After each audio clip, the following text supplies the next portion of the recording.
Hey everybody, it's John Barrowman here, and you are listening to Tomorrow's Legends with Martin the Flash, Harley Quinn, and X-Force 11. Now you all may know me as playing Malcolm Merlin, and here's a little something for you. Every warrior must learn the simple truth that pain is inevitable, suffering is optional. In 2016, a new TV show hit the digital airwaves and needed a podcast dedicated to chronicling its adventures. An elite team has been assembled for this task. Unfortunately, the world's listeners have not heard of this Wonder Twin duo. And although they may not be known now, in the future they will be referred to as Tomorrow's Legends. The deal we made was that you would give up time travel forever. You aren't supposed to be here. I sacrificed my own future so that you could all enjoy yours, and this is how you repay me. Oh, Gideon, what are you talking? What do you mean how we repay you? Like, you're just throwing away the last 7 years that we've had together? Like, don't do this, Gideon.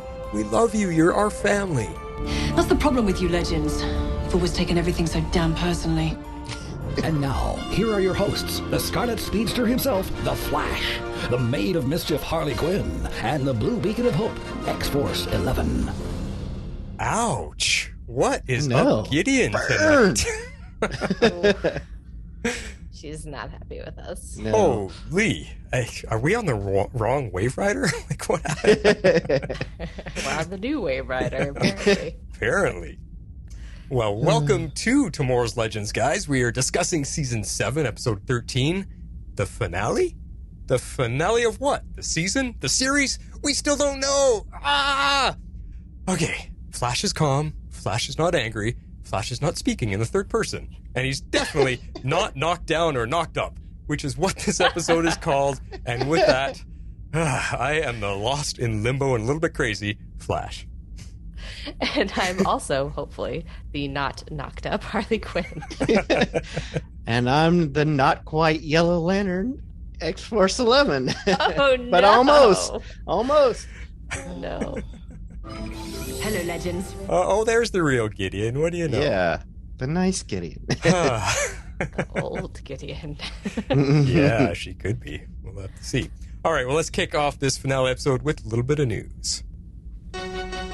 We interrupt this podcast for a special report. Why not? Let's end the finale with some, I don't know. Is there anything that we should look forward to, Jeff? Yes. Okay, so we've shared this last night on Superman and Lois, but wanted to share it here too, that after next week's episode of Superman and Lois, they will be taking at least a week off. We don't know if it's more, but we should find out next week, but we'll at least have a week break after next week.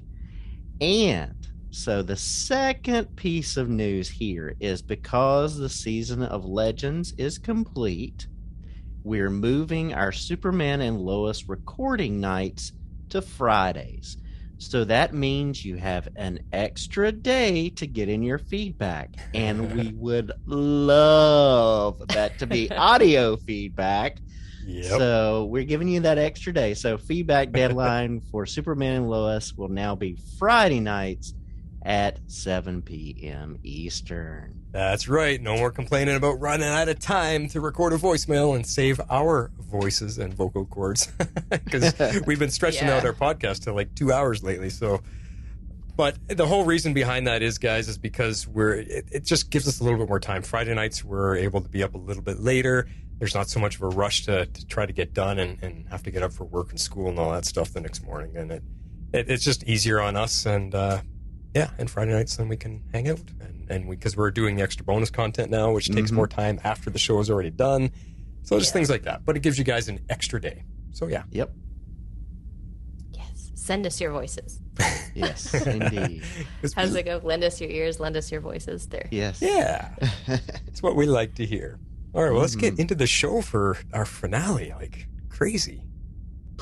Meanwhile, at the Hall of Justice. All right, X-Force, kick us off. What are you going to rate it? Okay, so I came up half a point after watching it a second time, but I gave it 7.5 up in the air finales. I'm just going to say it.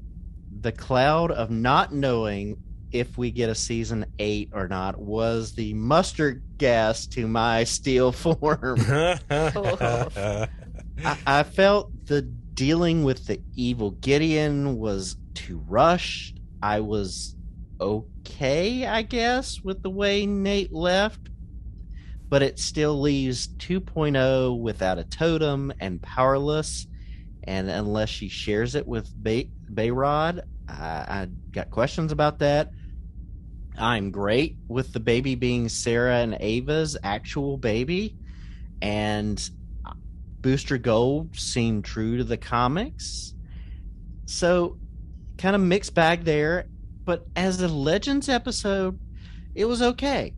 As a season finale, it wrapped up things a little too quickly for my taste. But if this is a series finale, it sucked. So it's a mixed bag for me. So that's why I'm not quite the Yellow Lantern, but I'm not quite the Blue Lantern tonight either. So those are my thoughts about this season/series finale. Yep. Yeah. All right. Well, all right. I gave this 8.5 finales part 2. Okay, so hear me out. I had a lot of time to think about this last night because it took me several hours to get a baby to go back to sleep. And so I'm going to say, now, like I said, hear me out. I'm going to say that Flash has finally gotten his wish for an unrushed finale. Okay, think about it. Just think about it. This was really the second half of the finale. I'm considering the previous episode to be the first half of the finale. So we had really like a series ending level send off last week. We got tons of closure for all of our characters. They set up their futures and we got to see everything basically. I mean, within that episode alone, we had a conflict with the big bad, the AI Gideon. It set up an episode-long finale episode where we get to tackle a few final problems. We sent off a few characters, and we had set up the plot for the next season, assuming we actually get one for the next season. So normally, honestly, think about it, they normally do all of that in like a single finale episode, normally. Because even like last week I said, remember they even had the finale party an episode early. So I'm going on record. I'm saying episodes 12 and 13 should be considered one season finale, possibly a series finale. I don't know how I feel about this episode ending off the entire series. I'm with you guys there. That's why I stuck with the 8.5. But I really do think that 12 and 13 should be considered the finale, like together. It's one continuous arc in my book. Well, you guys both drive home some good points, and I feel like I'm kind of stuck in the middle. I'm holding you both off right now. So I'm giving this one an 8 size of no relief at all.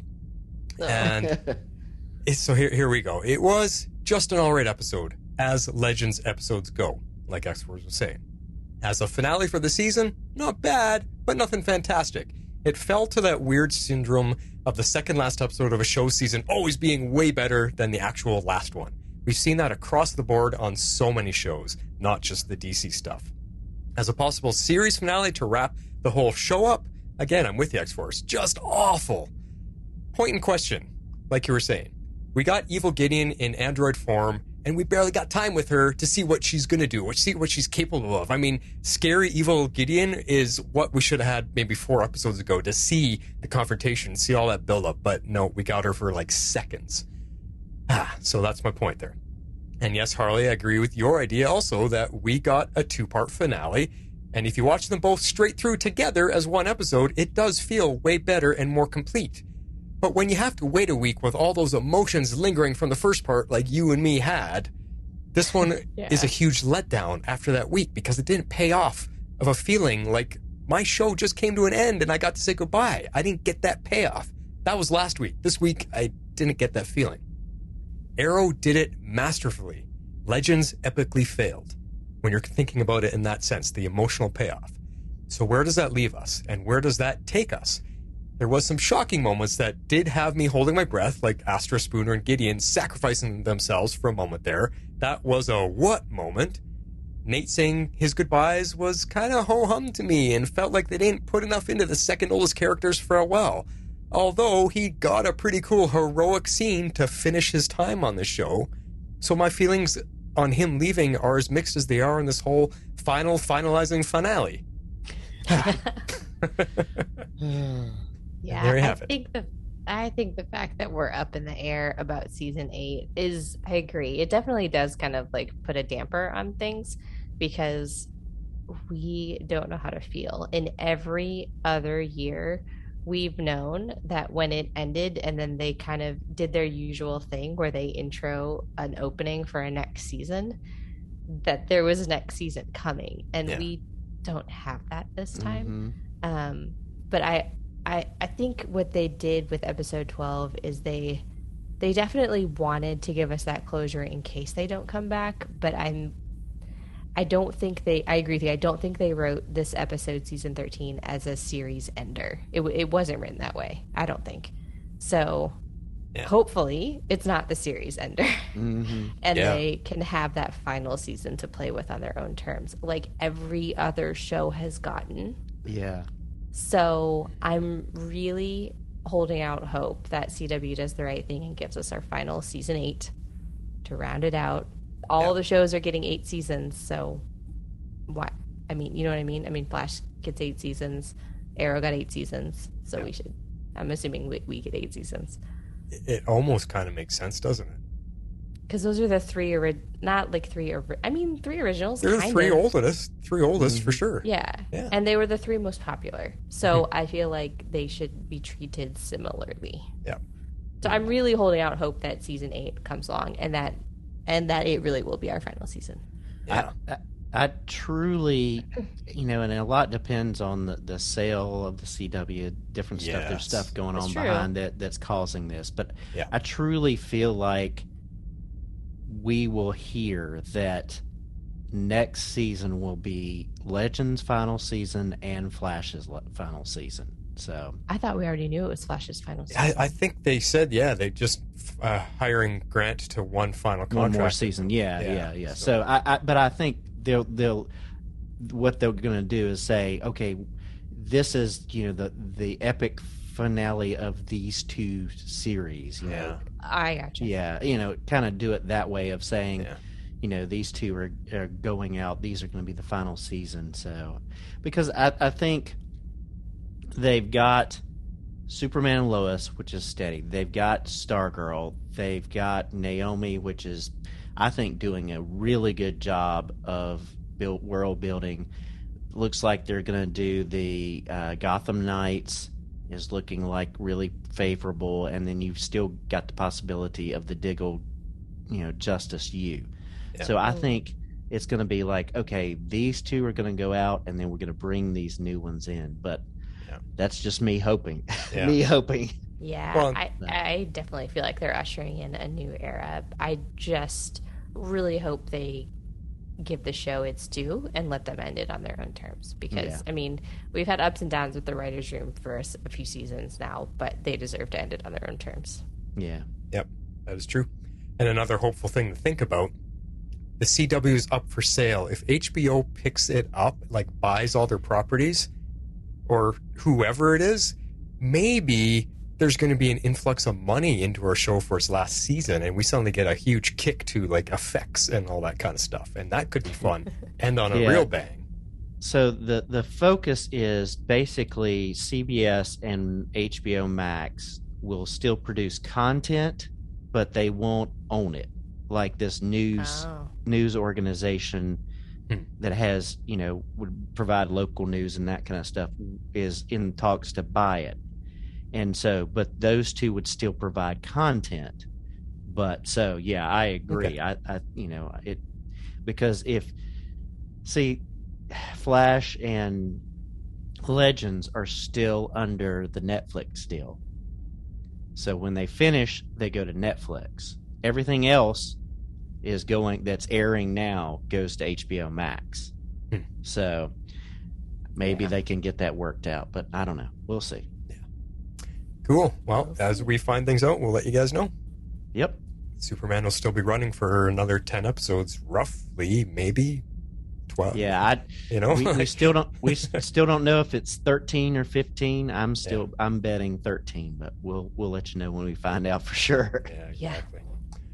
All right, well, let's get to the talking points for our finale of Legends, because we'll just call that. It's season 7 finale. Here we go.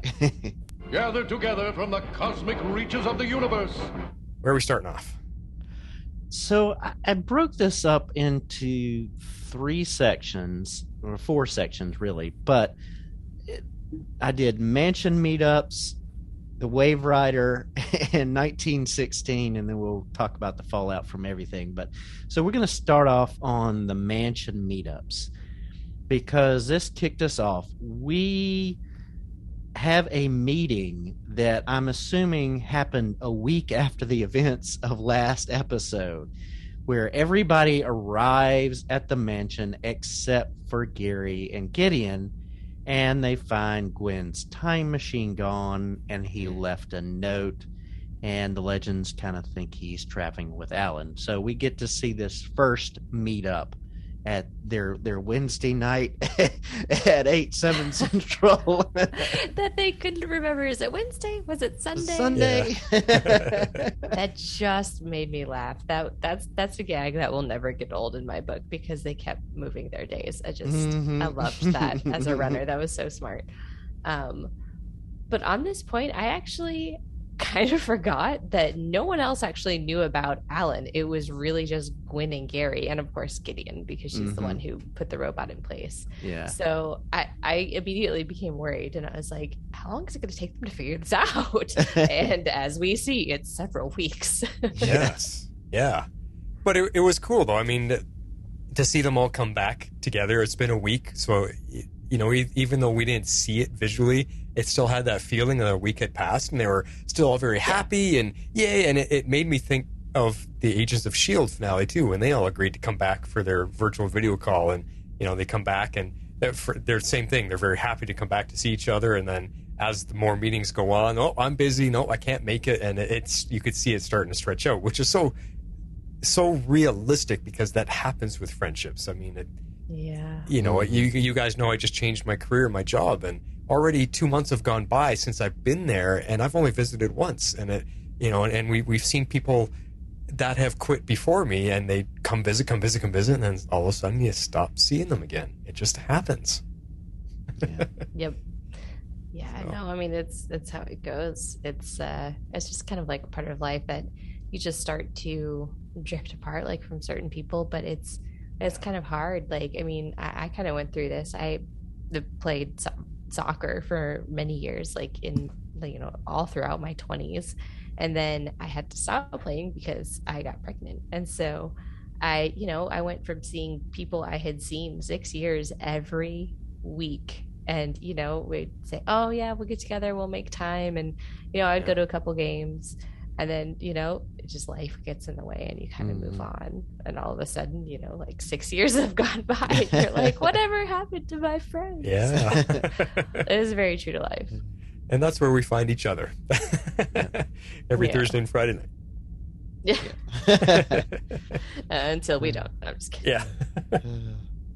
So the next meeting we see is week 4, and we start to see some fallout here from the lives that they're leading. Not everyone is really enjoying the lives that they're leading, and Sarah's kind of ready to move on with Ava to have the baby, but Ava's not quite ready yet, and there's still no word from Gideon. And they bring up the fact that it's been weeks for them, but it could be years for Gideon in the temporal zone because of how time works.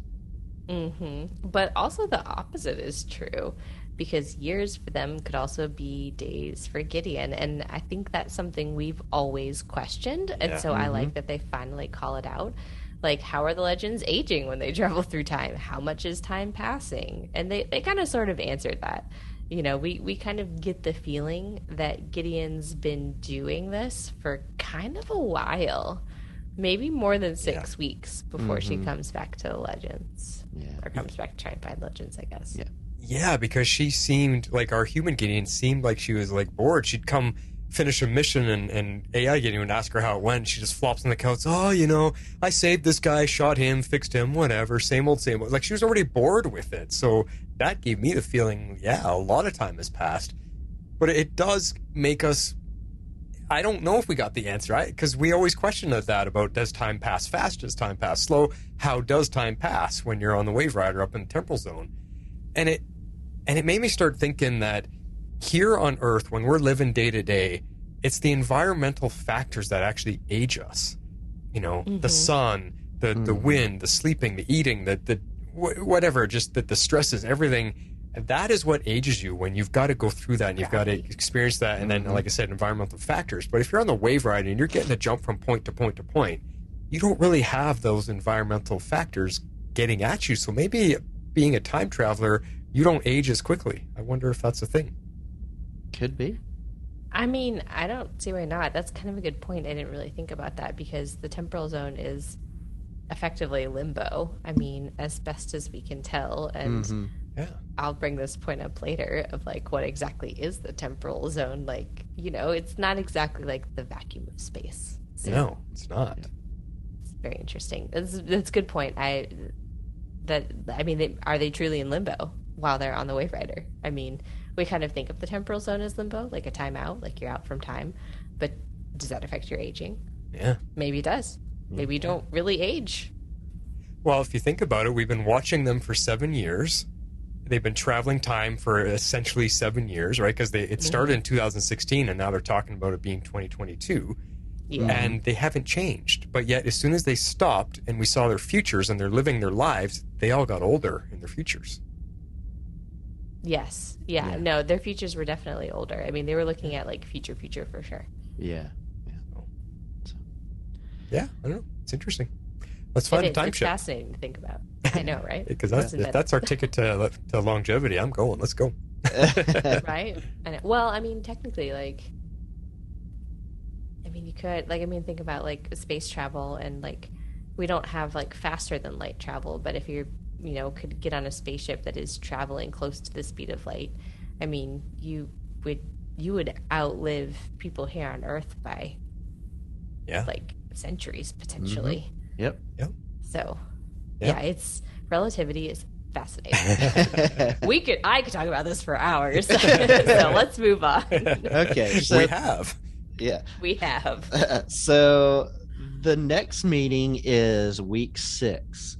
And by this time, Ava is in baby mode. She has narrowed down donors down to 50. And 50? Yeah, 50. And, Sarah is just excited and they're ready to talk about this. And she is getting ready to open the bottle of non-alcoholic bubbly, and she gets cut and does not heal. And so this starts to raise questions like, what's going on? I was thinking, okay, the moment they signed that contract and stepped into that world, her healing factor got cut out. That was my first thoughts on stuff, but well, yeah. Before you jump in your points, Harley, the thing I want to make note of right away is that we all assumed when we saw their futures that they adopted. We had no idea they were trying to get pregnant. Right. So that's a switch right there. Which, when you think about it, if you remember what that little girl looked like in the future, it actually really looked like the two of them. Like somehow really they casted someone that looked like the two of them. It was crazy. Yeah. It was phenomenal casting. I mean, it looked like the two of them, but they're both blonde, and so it's very believable that even if only one of them provides the egg and carries the baby, like that kind of makes sense. I mean, they're both blonde, so it could have been like either one of them. I actually was honestly I was surprised that Ava was the one that wanted to get pregnant and do the whole thing, but I kind of like how it ended up working out, but we'll get into that later. Okay. At this point in time, with her not healing, I did not at all guess that she was pregnant. I actually thought that maybe something was happening in the past, or maybe like AI Gideon had done something that had kind of changed all of them a little bit. And in this particular case, maybe making Sarah mortal again. Because that her being immortal and healing is, I don't know that she's immortal, but not being able to like be killed is kind of a bit of an aberration in and of itself. I actually, no thoughts came to me as to why she wouldn't be healing. I really just kind of took it as maybe it's something that you grow out of, because we don't know anything about her alien DNA. We barely got any information about the alien that's in her. So we know nothing about it. So I was just like, oh, okay, I guess it's something you grow out of. It's something that wears off. I really didn't, because they kind of led right into the pregnancy thing pretty soon after that, and it just made me forget all about that she's didn't heal the cut on her hand. Yeah. Well, but there's an explanation for them. Gary provides that explanation. Yeah, exactly. So we learn why. But yeah. We'll get there. Yeah. I thought it was kind of cute that they were going like all in with the non-alcoholic beverages when they like weren't even close to trying to like get pregnant. Like, you know what I mean? I'm like, you need to do it kind of early, but not like that early. I mean, when 50 people. When you just narrowed the list down to 50, you know? Yeah. I was like, I feel like you've got like a couple of months. Like, you're probably good. Good. If you haven't even started hormones or anything, like, you're fine. Wouldn't it have been fun to find out a few of the names on that list, though? Who are they exactly looking at, if it was anybody that we knew at all from the entire Arrowverse? Would have been really funny, and I was kind of hoping it would be Oliver Queen. Yeah, like the archery, but it made I like it better that it's their baby together. Yeah, definitely. Yeah. Anyways. So we were all wondering about Gary last week, and he fell out of the temporal zone, landed in 30,000 BC, and with the help of this Neanderthal tribe, he was able to make a door. And so he's finally able to arrive at the mansion and fill the legends in on Evil Gideon and Robo Allen. Good news. Gary's not dead, I guess. I mean, I'm glad he's not dead. I don't think anybody thought for a second that he was. I mean, he transformed, which is what we expected. He fell out of the time stream. So this is kind of where I was speculating that I guess the time stream is truly kind of like a limbo, like a stasis. Like, it's not the same as the vacuum of space. Not that any TV show would appropriately treat the vacuum of space in the right way. So that's neither here nor there. But, he just sort of transforms into his alien form, we assume, to protect himself. And then he falls right out somewhere in history, wherever he happens to land. Which is what we speculated. We had already said that has happened many times. If you just drop out of the time stream, it's whatever period in the timeline you happen to fall through. And that's where you are. All those aliens last year. Yeah. Yep. Luck of the draw. But even Ray, I mean, when Ray ended up back in prehistoric T-Rex times because he dropped out, like there's all these different. But so talking about the time zone, like, I'm guessing, like, yes, he transformed. Does that mean he had to be in the alien form to survive, or can anybody survive in the vacuum or in the temporal zone, because it's not a vacuum of space, it's not freezing, it's not lacking oxygen? Can everybody survive? That's what I'm wondering about. But here's the thing: is he changes to alien form. Is that because he still falls a long way, and he nothing slowed him down. He hit the ground at full velocity and survived. So maybe his alien form, he's a lot tougher. It would be my guess, because that was a heck of a smack to the ground. Yeah, I think so. I think the alien form protected him from the fall, and that's why he was in that form. It's not the fall into the temporal zone. It's the landing that's going to kill you. Exactly. But yeah, because we've only seen him do that with a handful of people. Gary, Kayla, which they're aliens, so we assume they've got protection, some sort of protection there. Nate did it, and maybe Ray, but Ray had the Atom suit, so they're the only ones. We've never seen a human do that and survive. No.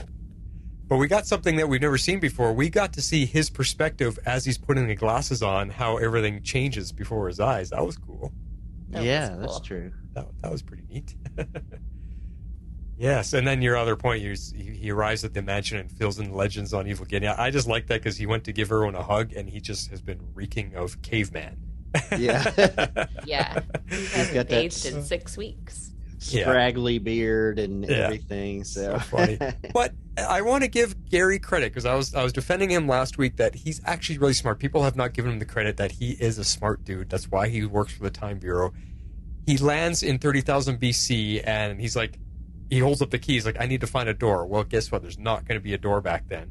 And he's smart enough and genius enough to come up with an idea. If I build a door out of logs, I can do it. And I just love that he was able to figure that out, and he created a keyhole, and he did it. And the cavemen were just laughing because they're looking at the door and looking at him and looking at all this stuff like they're completely bewildered by everything. And when he walks through the door and disappears, and there's like, huh? It was great comedy. I really, really laughed at that. That was fun. But does that not affect the timeline? He just showed cavemen how to build a door. Would that not alter something along the ways of knowledge for cavemen? Maybe minorly. I don't know. Maybe it doesn't matter. I don't know. I mean, if they don't understand the purpose of it, because it's not like it was attached to a structure. I mean, right? Yeah, it was just out there in the open. Yeah, very true. So I think they're just more messed up that he disappeared on them. Yeah. That's so funny. So after he fills them in, they get the idea of what Gwen was about, and the history book shows Gwen's failure, and Gary fills them in on that Alan's death is a fixed point. And here we find out that Zari had kept the time courier from last episode, and so they make the plan to go save him. Yeah, for a minute, I actually was wondering if they had killed him off. I mean, at the time of this point in the episode, it kind of solved all the issues. Alan still dies, so Gwen still invents time travel, and then he dies, although this time he just dies much later trying to save Alan instead of being killed by his own time machine. And that's what we talked about last week, Carly. I know. We said this is where his story has to end because it fixes a lot of things. And it does. And it probably, if the legends didn't exist, this probably was where he died because it was a fixed point. Yeah. And, Oh, I didn't even think about that. That this so is if how it happened all along. I just assumed the time machine blew up and that's what killed him. Well, I mean, even if it didn't, like if the time machine worked, yeah, and he got there, he was still going to be killed because it's a fixed point. So, right? Yeah, with the legends or not. So no matter what, either way, the time machine blows up or he gets there. It's a fixed point, and he gets taken out. Yeah. So either way he was destined to die. Whether it's because he kills himself accidentally, or because he's trying to save Alan, which would prevent him from inventing time travel in the first place. Which means that Gideon lied to him. She showed him a picture of a house in a field, and he just immediately jumped to the conclusion that this is where he's going to live and spend the rest of his life. And she's just like, yep. She never, it could just be a picture of a house, and he never actually gets there because he dies no matter what. He dies at the fixed point. Well, but he could have, because he had resigned himself to the fact that he was going to live his life without Alan, and our team kind of talks him into the fact that he doesn't need to, and so then he becomes convinced, and then Gideon gives him like the robot version, and then he really becomes convinced like he needs to go and rescue him. So I think at the end of the day, I actually do really like his solution to replace the real Alan with the robot Alan. So Gideon did provide the solution in a roundabout way, and it was elegant. I mean, it worked. I mean, if the robot can fool modern day people, it can most definitely fool anyone, especially people that don't have like intimate knowledge like Gwen did. Yeah. That even gave the fact away. If he had never tried to like say anything about that poem, he probably never would have figured it out himself. But what if the robot is right in the heat of battle? What if he runs out in the battlefield and gets blown up and then you see robot parts everywhere? Like, there's still an issue that there's a robot in a point of time that's not supposed to be there. If anything happened to it and people found out, you screw up the entire timeline, which is what I argued about. Gideon putting all these robots in history is a big problem. She says she's fixing the timeline, but she's creating more of a problem because if the off chance something happens, you got robotic parts where they don't belong.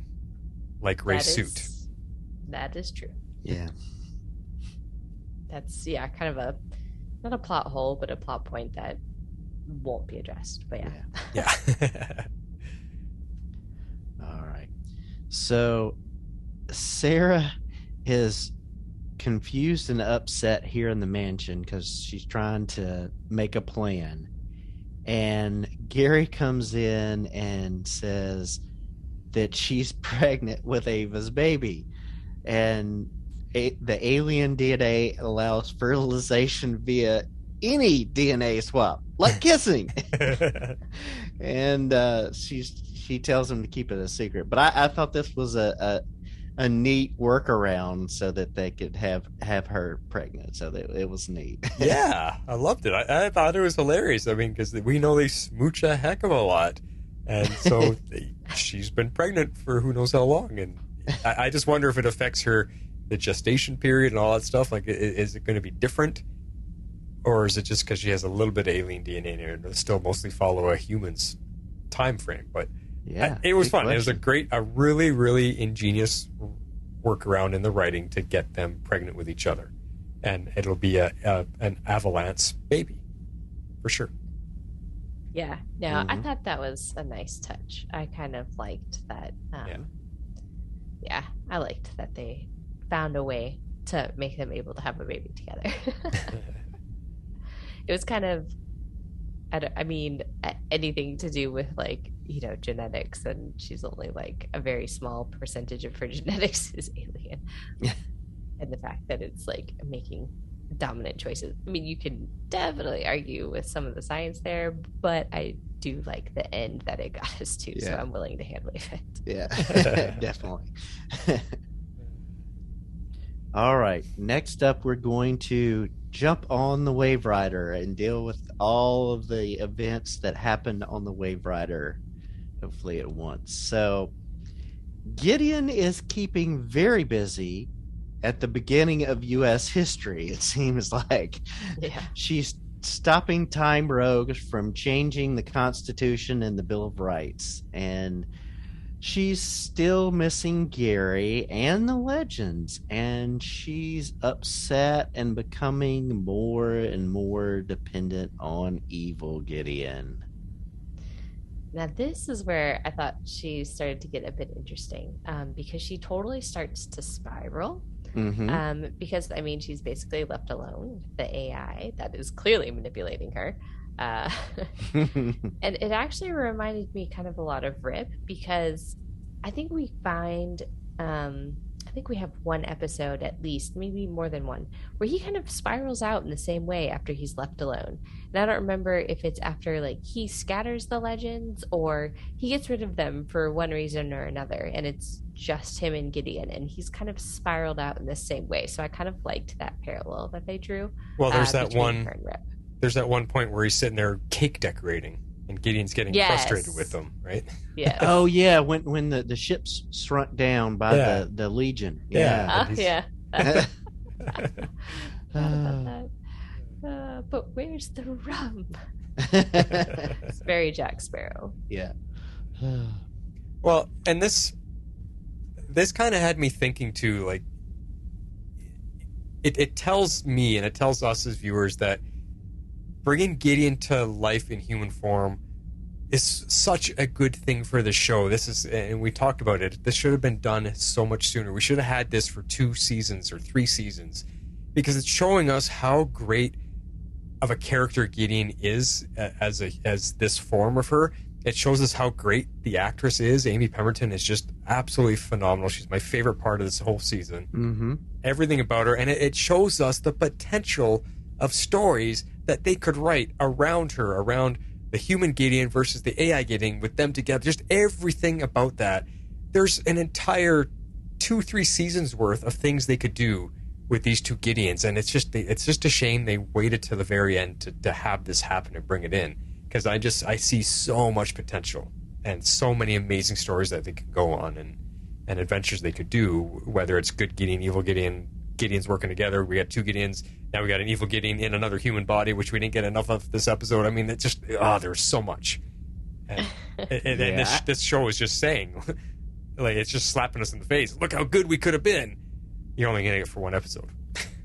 Yeah, and we don't know if it's like, they're learning who she is as an actress, and then also, her availability to do more than just voiceover work.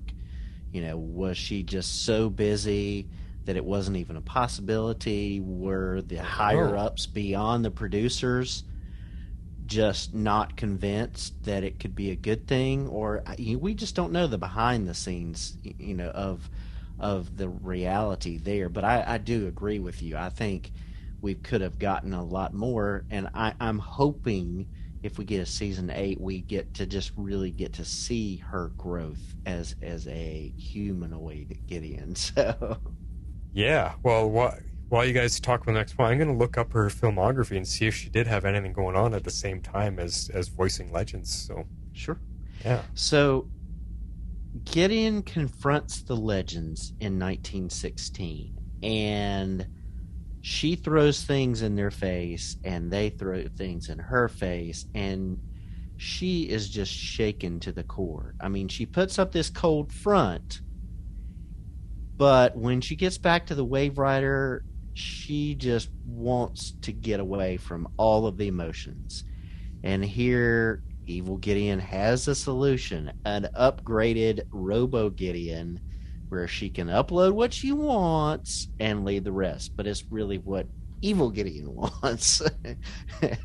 Yes, and they end up laying this out for us in like a few scenes, which we'll probably get to in a minute. But I just thought it was super fascinating that the Robo AI Gideon is, well, I guess not really Robo Gideon yet. The AI Gideon is still, she's calling all the shots. We've seen, they've shown us at least the last 2 episodes, like how she's manipulating human Gideon. Mm-hmm. Down to, like, she convinced her that Gary left of his own accord when she was the one that got rid of Gary. She's the one that sort of suggested, did she suggest showing the Legends their futures, or did our Gideon?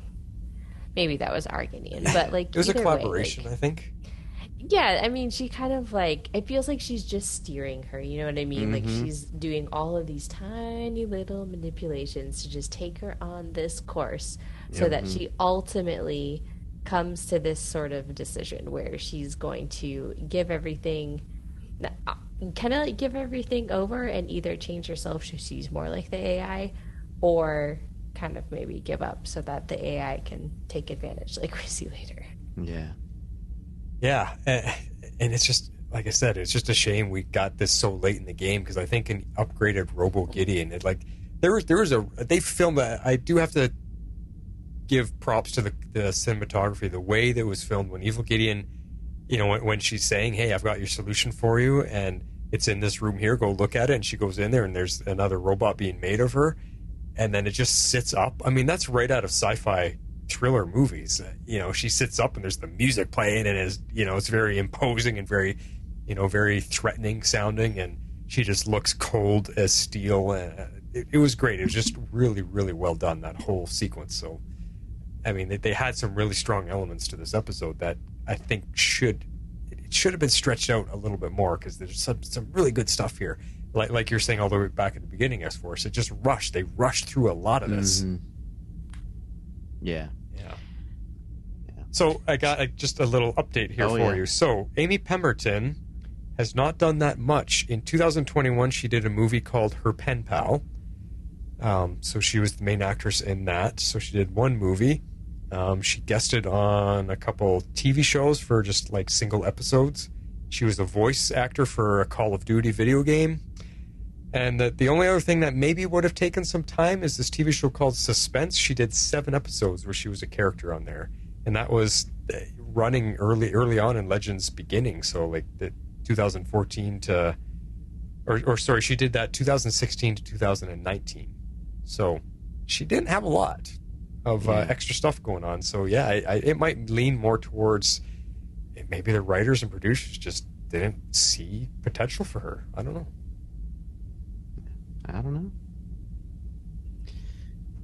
All right, so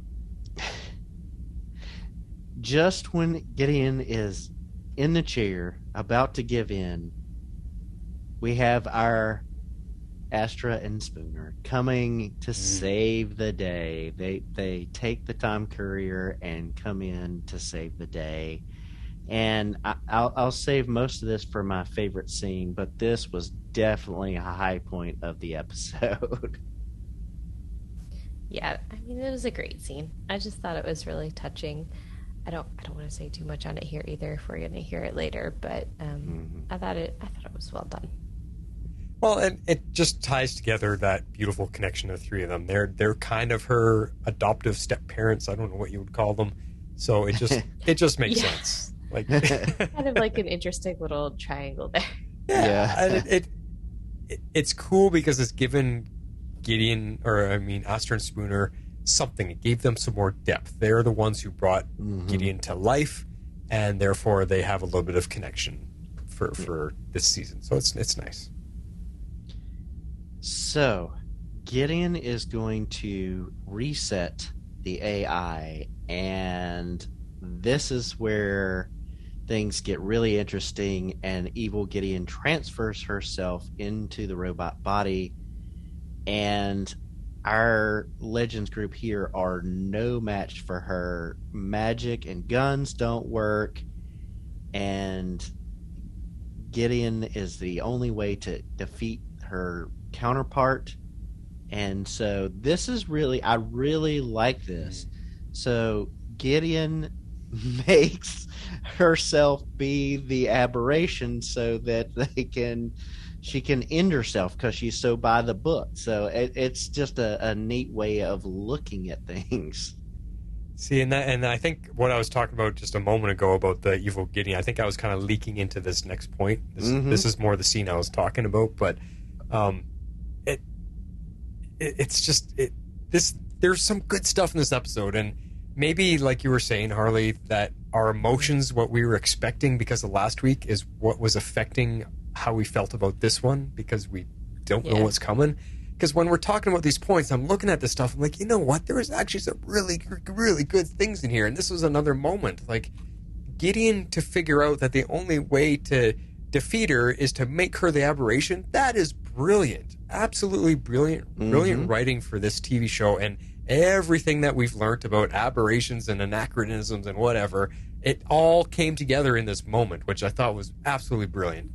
And just also the point that evil Robo Gideon transfers herself. She has all the knowledge about the legends, so she makes herself invulnerable to magic and guns and all the things. She knows all the tricks. She knows how to defend herself, and that is also really brilliant to write into it. It's like it makes her the ultimate villain, which again, like me and Harley were saying last week, this is the ultimate end-all be-all villain for the show. I can't see what they do after this.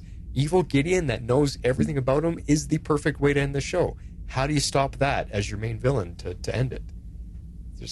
So some really, really good, strong stuff here, for sure. Yep, definitely. Oh, yeah, for sure. No, I kind of agree with everything you guys said. I really like that they managed to tie everything together. The aberrations, the anachronisms, just kind of everything kind of comes back into one in a lot of ways. They've done a lot with it over this past season, because I feel like prior to that, after we've ended this season, we've kind of forgotten conveniently about that version of whatever time issue that they had. And so I liked that for the last season or two, they've kind of tried to bring them all back in and finally bring some cohesion to the story. And so again, they did a really good job with that in this episode. Yep. So evil Gideon takes them to the temporal zone and blows herself up in the ship. And this was really cool because we see Astra stretching and using her magic that she's developed, shielding the three, And then she reassembles the ship, and it just really shows how much strength and just confidence she's grown in from the beginning of the season to the end. So I really like that. Chekhov's Wave Rider. Yeah. I agree. I absolutely love that. As soon as like that happened and I realized he was like shielding them, I was like, "Oh, you can do it! Reassemble the ship. You can do it." And so that was just like a huge like kind of like a cheering moment for me. Like I loved that Astra, like you said, she found her confidence. She realizes her strength. Like especially after Spooner's pep talk in the last episode, she's like, "You are not an apprentice." She's like, "You are your own person. You are like a full, very powerful witch. Like you can do it." And so I loved that she got her redemption.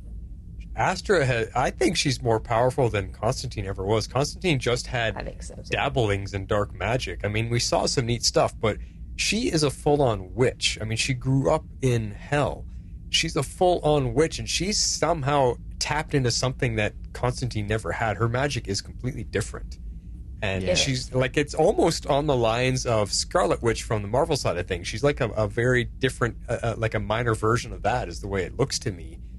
And I mean, this just proves it. I mean, she blows up the ship and somehow shields them amongst the explosion, and then she's able to rebuild the ship while it's in the temple. I mean, that is a crazy amount of power that she just displayed.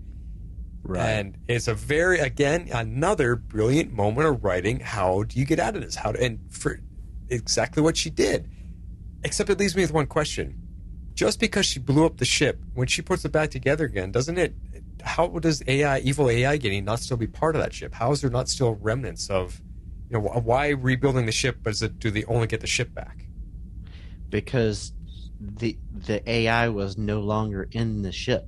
It went to the body. It went to the robot. Right. Okay, so they essentially blew the body up as well. Right, and that's So we're just assuming when she puts the ship back together, she's leaving the body parts to fall out of time. Where are they landing in the timeline? Well, I mean, that's true. I don't think there was too much left. I mean, because you look at like the self-destruct of the Hoovinator. Yes. Good point. That there were no parts left scattered in the timeline. So I think she was, pretty well on the self-destruct there. Sure. Cool. Okay. Yeah. Just points. I think all the robots kind of had a kill switch, if you will. Yeah. That self-destruct option that would obliterate all trace of them so that it can't be scattered throughout time. Yeah. Okay. I think she purposely built that in because that was like her whole thing, right? Good. So we can't really like leave like robot parts scattering throughout time. So I think like that kind of answers our question. Like if one of these robots were to come into a situation where people would discover it was a robot, it would kind of like self-destruct and probably take anyone that realized the real knowledge with it. So. There we go. So the writers are, it's smart. They've left a few things with good answers. So good. Yeah. Yeah. All right, so let's jump to 1916 France. Cool. But first, I kind of want to give a primer on Booster Gold. Okay. Because I was a little familiar with some of the stuff from the animated series and things like that, but not as much in the comics. So his name is Michael Carter from the 25th century, and he is a time-traveling superhero, and he uses high-tech equipment to fight crime alongside his robo sidekick, Skeets. And his best friend is Blue Beetle, and he is not taken very seriously by his peers because of carelessness and his attitude, and he's underestimated. And so there's a lot of stuff that goes on. He works with Rip Hunter as a guardian of the time stream, and he survives Flashpoint. He's got energy power, time travel, energy projection, flight. He can intangibility. He resists time. So a lot of those things kind of we're getting to see maybe the infancy of that here. And he is this kind of quirky character and that kind of stuff. So I think they did a good job of like setting him up, because we don't know what got him to be the guardian of the fixed point, but I think once he takes the Wave Rider, he has some adventures, and so we're just seeing the infancy of who Booster Gold is here. But I just kind of wanted to give a little more insight on the character, since if we get a season 8, it's looking like Booster Gold's going to be with us. For sure. Okay. How did you guys feel about him? That's what I'm going to ask right here. How did you feel about this version of Booster Gold, this introduction of him as a character, as the actor playing the part? I'm curious. I knew absolutely nothing about Booster Gold, other than, isn't he supposed to be Rip Hunter's father? In one of the timelines, I think. Yeah, okay, maybe. So we'll just ignore that for right now, because he's obviously not in this timeline for many reasons. But yeah, so I actually thought it was kind of fun. I kind of like dug the 90s vibe, and especially like with the actor, it just all sort of like melded well together for me. Because like I said, I know absolutely nothing about Booster Gold, so whatever they do with this character is kind of new to me. So I don't have anything to like bog me down. So I actually had fun with it. I thought he was entertaining. I like this actor a lot, and I know that he's generally more comedic. So I really kind of appreciated that about his performance. But I can see how that, if that's not how that character actually is, how that could be off-putting. But since I know nothing about Mr. Gold, I found it quite entertaining, actually. Okay, so you're kind of in the middle. What about you, X-Force? Yeah. I like him as an actor, and I think for who Booster is, I think he's doing a good job. I think the reason why they pair him up a lot with Blue Beetle is to balance him out, because Blue Beetle's generally more serious and that kind of stuff, and so it balances things out. So it will be interesting to see if we get a season 8 who's going to be his buddy to kind of balance him out.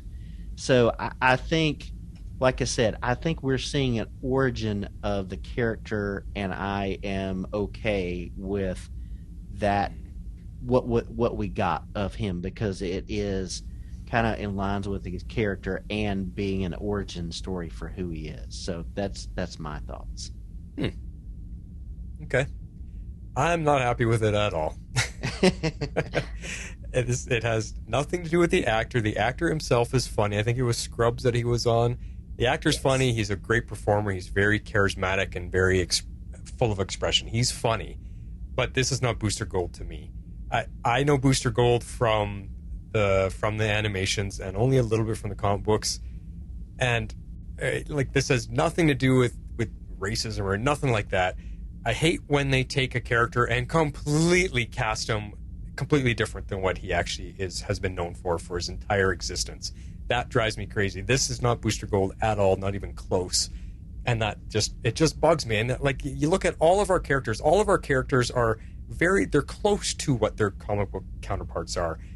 You look at them and you recognize them at least. This doesn't look like Booster Gold to me, not even his outfit, nothing. Like, it was just too goofy, too silly, too off the wall, and just stupid legend stuff. Every time they throw something in like this, I just, oh my god. And that's what this whole Booster Gold dropped my score on this episode big time, because I just could not stand him. Not entertaining to me at all. This is not Booster to me, and I really don't want to see him. If he had a different character's name, if he was somebody else, sure, make him part of the team. He's entertaining, he's fun, but as Booster Gold, not at all. So I was really just disappointed in his introduction. Well, I mean, I can see what you're saying, but we live in the Arrowverse where they take characters and they unfortunately make them different than what they are in the comics, because they couldn't get Batman, so they gave a lot of stuff that Batman would do and that kind of stuff over to Oliver Queen. adapting and changing and that kind of stuff, and that's the universe we live in. So we'll see. Well, that's story stuff, but I'm talking just sheer the look, the aesthetic of him. I mean, that's not Booster Gold to me at all. He up until he comes back, he wasn't Booster Gold. He was Mike. He just adopted that name. So, like I said, I think we're dealing with what sets him up to be Booster Gold, to become Booster, rather than being a full-fledged coming in, because like he's not in the outfit. He's not, like he has the penchant for the yellow and gold, but he's not. He's not coming in as that character. He is like the pre-character. So that's my argument, but we'll let that ride. Okay, well, and that's a good argument. I'll give him a chance. I'll see where he goes, but it just bugs me. I hate when they do that to characters. Anyway, I'm gonna stick my foot in my mouth if I say any more. Okay. I just have personal issues when they change something so physically different than what I'm expecting to see. I don't like that at all. Well, that actually cleared up something for me on the name, because I was very confused, because we all knew that he was Booster Gold. So I was like, why does he introduce himself as Mike? Is that like, did he just like make that up? Is he trying to hide his identity?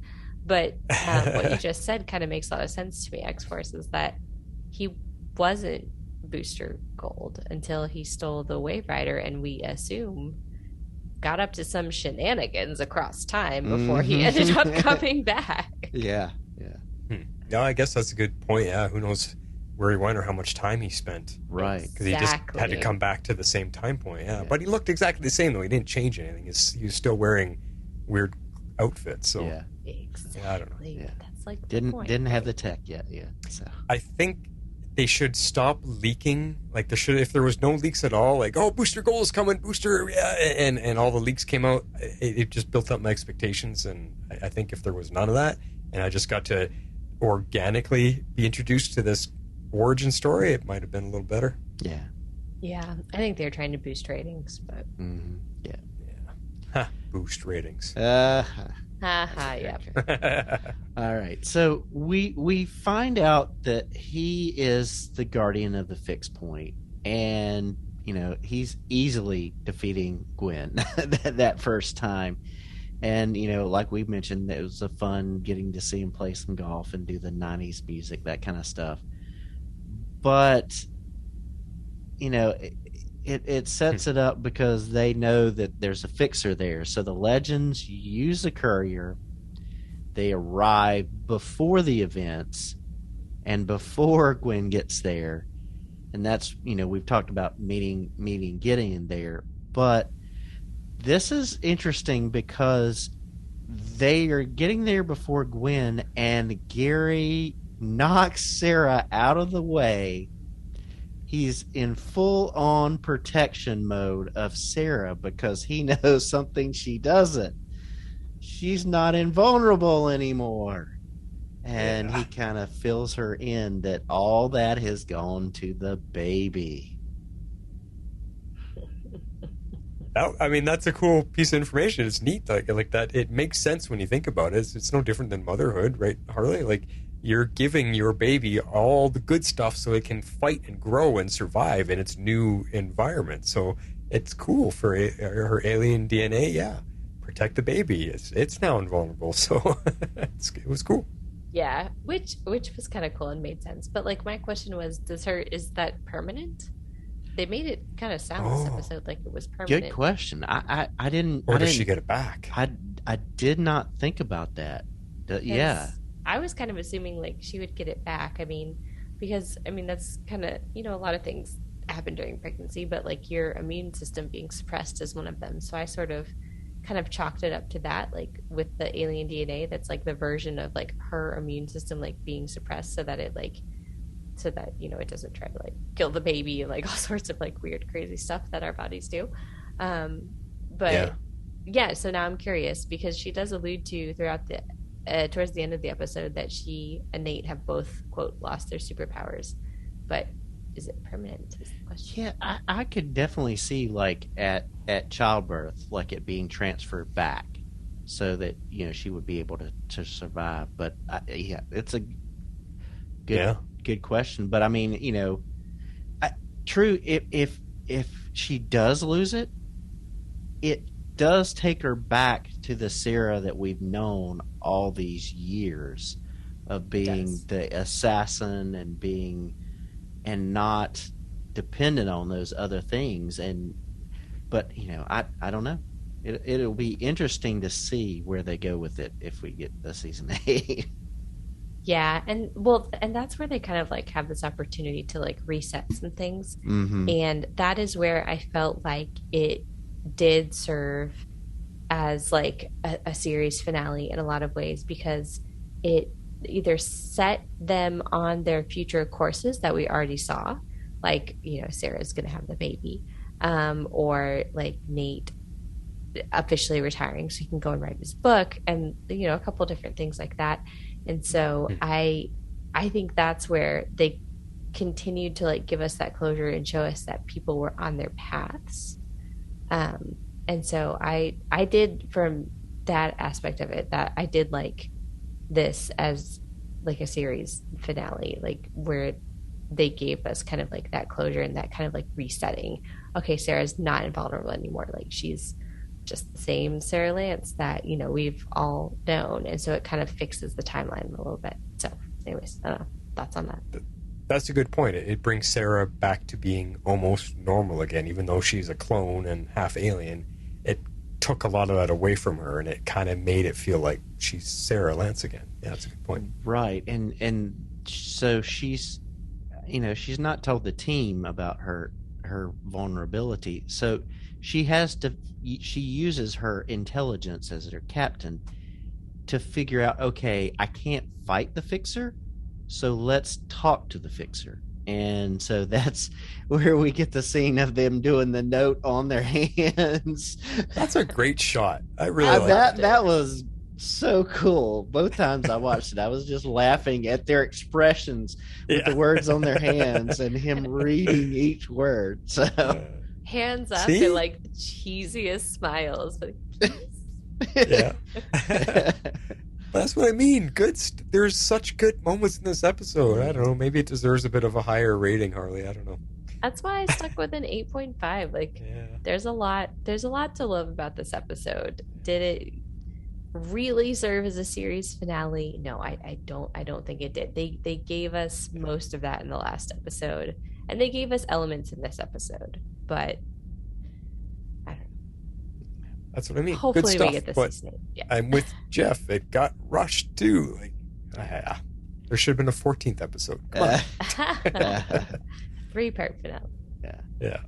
So, it's really cool being the Fixer. He knows that this German general is dead and he can enjoy all the food and all that kind of stuff. So they kind of hash out their plan there. And he's not going for it until they bring up the fact that he's not really needed, because nobody's going to come and try to undo this fixed point, because they wouldn't exist anymore and time travel wouldn't exist anymore. And so I thought that was okay, why are the people that put him there? Like, what's going on? Like, you put this guy at a point where he's not going to do anything. So that's where I thought it got a little bit interesting, because I want to know more. Like, I want that season 8 to flesh out, like, who put him there? Why did they put him there? And like, what was the purpose? Because clearly, like, he comes to the conclusion that, it's all a big joke and that they don't like trust him, or, like, whatever it is that he decided from all of this. But I think they probably were putting him there so he stayed out of trouble.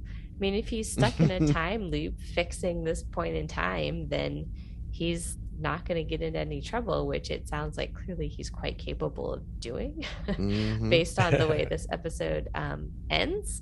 So that's kind of where I stood on all of that. So if he's stuck there and nobody's coming there to try to fix that time point because it's the beginning of time travel, then what is he doing? Like, is it Gwyn the only one that keeps time looping over and over and over again, and that's why he just keeps killing Gwyn? Is that because I think that this seemed like this was the first time our legend showed up here? Yeah, and it sounded like when they finally put up that message on their hands, it sounded like he had killed all of them multiple times for them to get to that point. We got to leave him a message because there was something in something he said. He's like, oh, no, he said something that sounded like he killed them already. Well, he said about Gwyn, this guy again. Yeah. But then, yeah, I don't think so. So I don't know. I think the legends only made it there the one time. Right. I think he knew all of them, including Gary. Yeah. He didn't know Gwyn, future, right? Because he's from the future, and so they're legendary. So he knew them. So I think he knew them more from that. So the biggest question for me out of all of this is who's in charge? We had Time Masters before. Who's in charge of putting these people? Is it the Time Wraiths? Is that the answer? It's just the Time Wraiths putting all these people at the fixed points? We'll get into that in the next section. Oh, okay. I think so. But anyway, we shall see.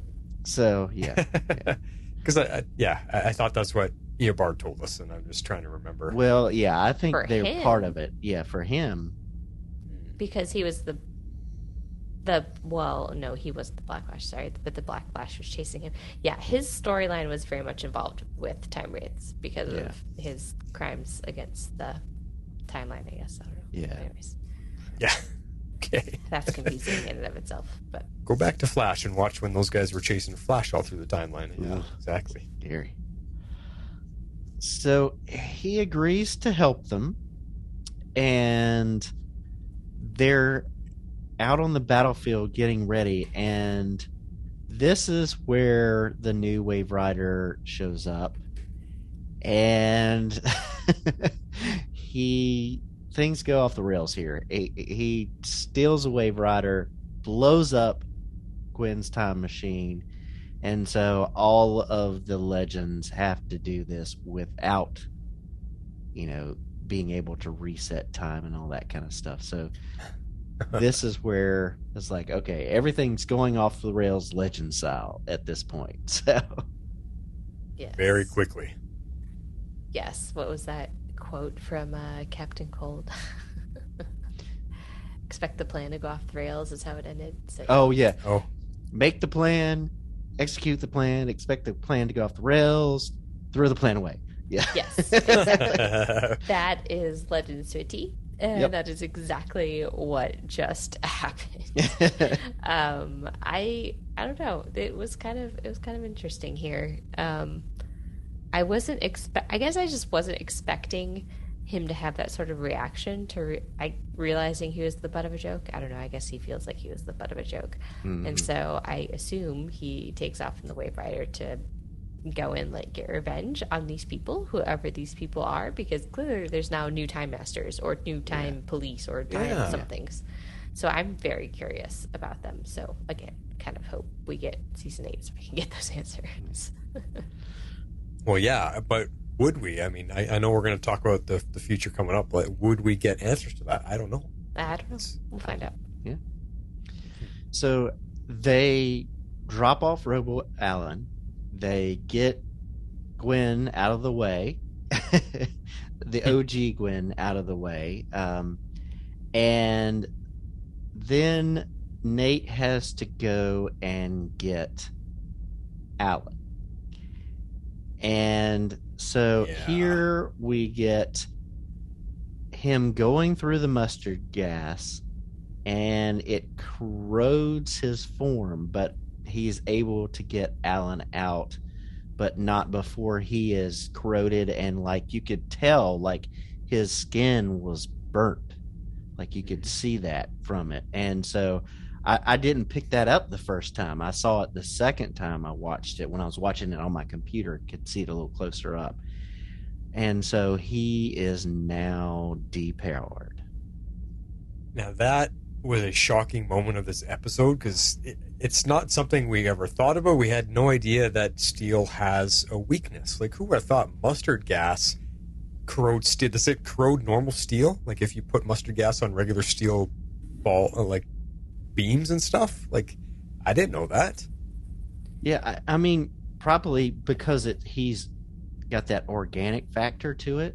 I think it's the mixture. I mean, it's the mixture. Yeah. So again, we've just never seen him have a weakness to it other than every time he gets hit, he de-steals. We always complain about that. But it was a shocking thing to see because he's running across the field. And like I said in my opening monologue, I love that Nate gets to have a heroic moment to end his time on the show. Mm-hmm. He runs across the field of battle. He's going through pain. He's suffering. Still manages to get to Gwyn, or to Gwyn there. Or Alan, sorry.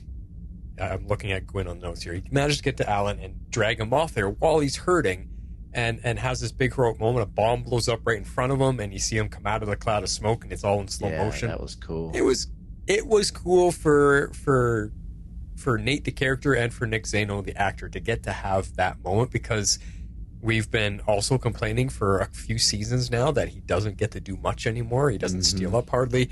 He's just becoming a whiny baby about, Zari. He needed this moment, and it's unfortunate that they give it to him right here in the end, but it was still really, really cool. And it just shocked me that there was something out there that can destroy his steel body, and it wasn't just a thing that he can heal from. It completely, ate it. It's gone. It disintegrated his steel skin. He cannot recreate it. He cannot do it again. So it's like he needs another injection from Ray's super serum or something. It's just gone. Yeah. And that was really surprising. Yeah, definitely. I agree. It was really surprising. I did some quick Googling to see mustard gas does indeed corrode steel, but not rapidly. It's actually rapidly corrosive to brass. But it corrodes steel, but kind of pretty slowly, according to what I'm reading. But I did find this interesting, and you could argue that this happened because of the warfare and the bombs going on. Is that when it's heated very hot, to decomposition, and that's roughly 300 to 350 Fahrenheit or 149 to 177 Celsius. Sulfur mustard gas emits highly toxic fumes of sulfur oxide and hydrochloric acid. So that could be why Nate was looking like he was a little bit burned. Whoa. Wow. Okay. Yeah. That makes plausible sense then. Wow. It does a bit, yeah. But it has to be heated because it's not, at least according to what I've been able to Google from apparently the CDC, so that's relatively reputable. It does corrode steel, but not rapidly. It's 0.0001 inches per month that it corrodes steel.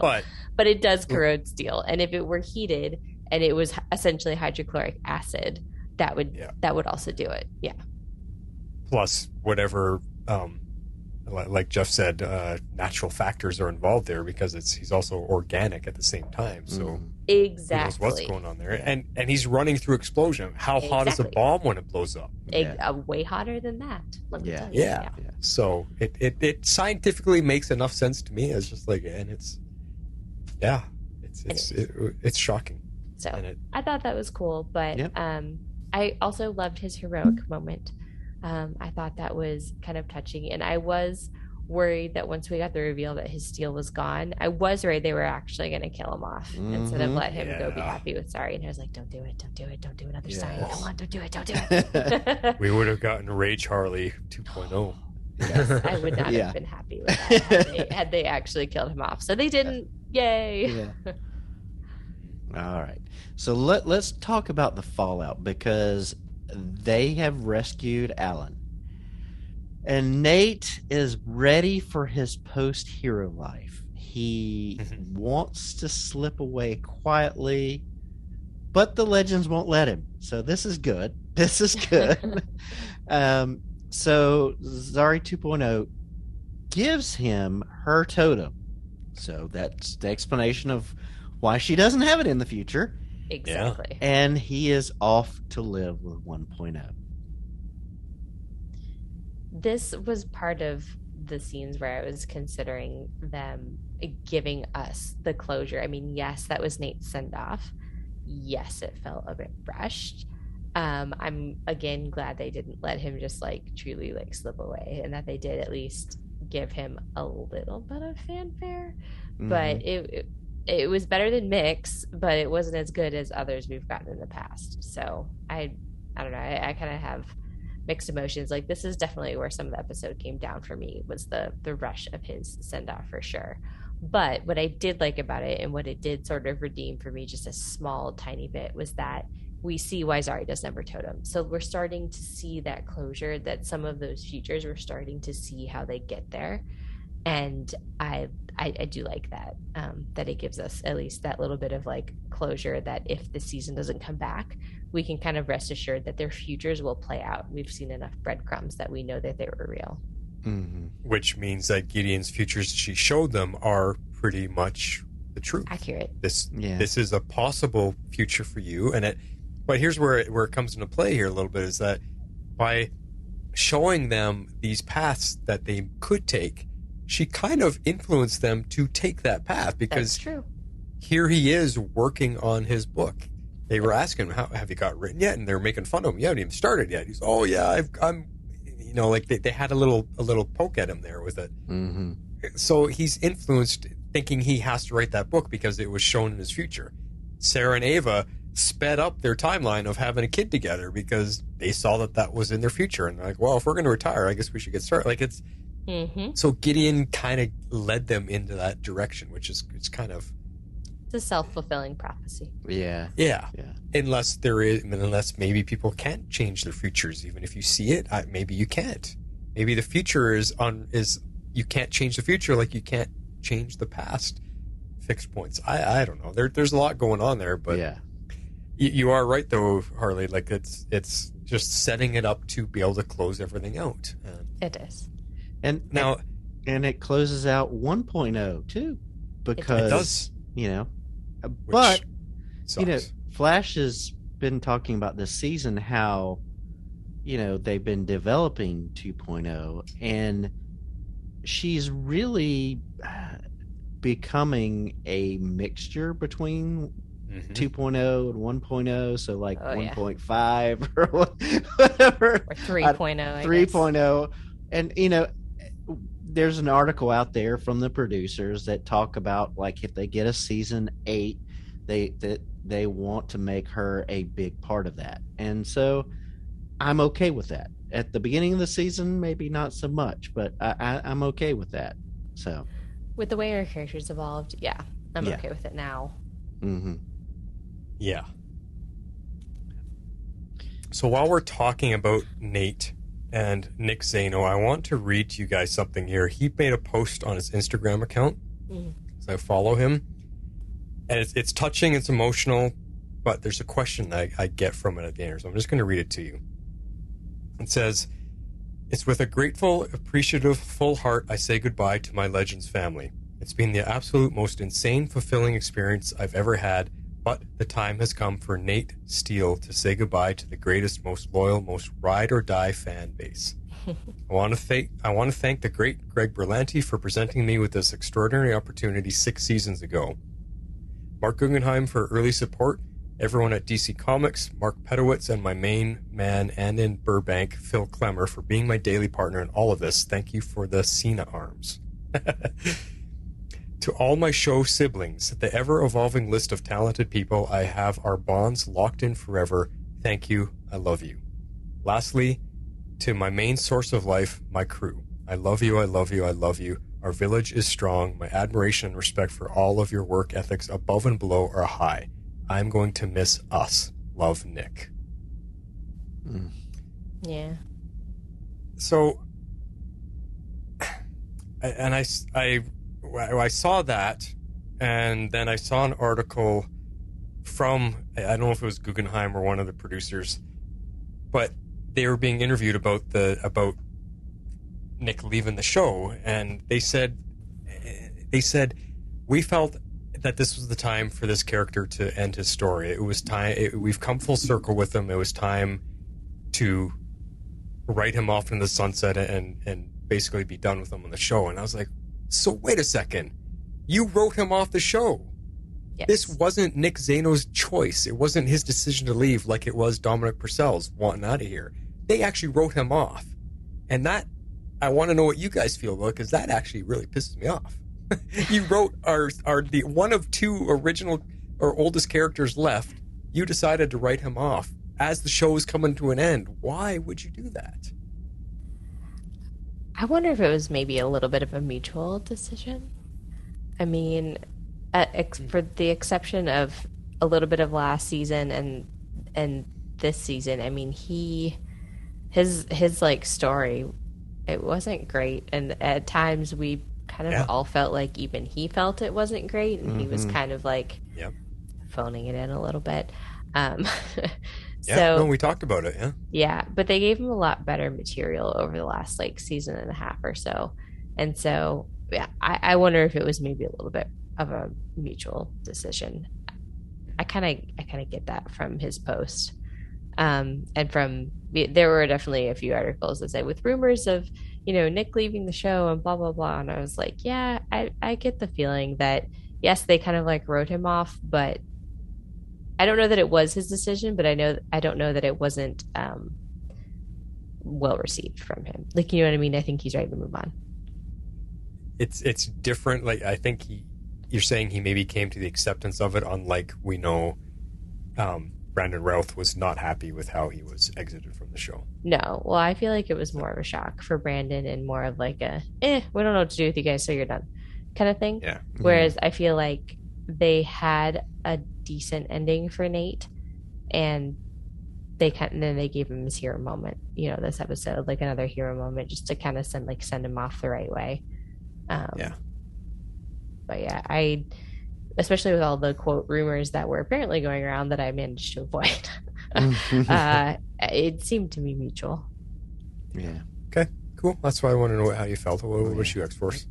Yeah, like I said, I missed those rumors too and that kind of stuff, but I do think it was, he's ready for something and new, and maybe he didn't have a full voice of saying, okay, I want you to give me an out this season, but I think he kind of looked at things and they may have laid out and said, this is our plan for how we're gonna send you off, and he was like, okay, I'm good with that. So yeah, that's a good way to look at it. See, and I think for me, when I'm watching these shows and we're podcasting about them, I look at it like, if I was an actor on a show like this and having this much fun and I've made these friendships, if I know that there's possibly the show ending or there's possibly one season left and I've been a part of it since almost the beginning, I'm going to ride it out to the end. I want to be there to the finish. Don't cut me out,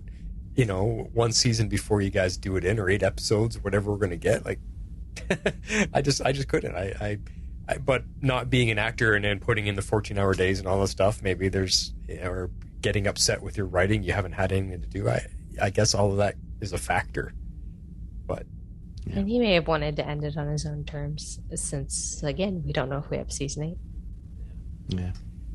Well, on that note, I want to call to, I don't know if you guys can come up with something on the spot here because I just thought of it, but my favorite Nate moment of all time, since he's now gone, let's ride him off to the sunset here.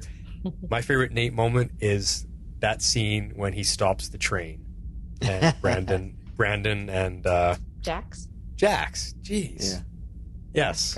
When Ray and Jax were chasing him on the horseback and Nate is on the train tracks and stopped the train in his steel form, and that was his first heroic moment he ever had, and he was so exuberant. I stopped the train, and they're like, yeah, way to go, buddy, that was awesome. That's my favorite Nate moment ever. I got this.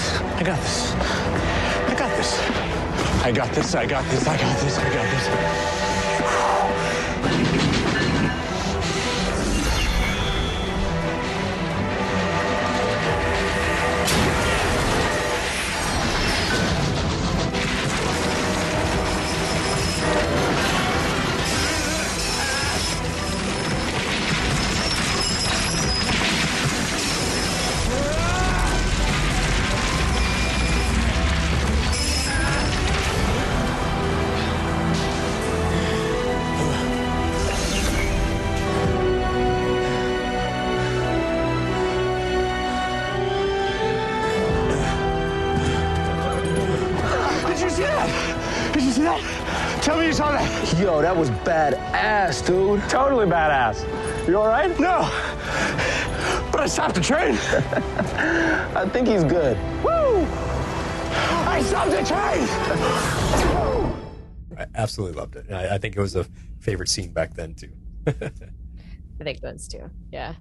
Now he's had a lot of good moments. Yeah. I really...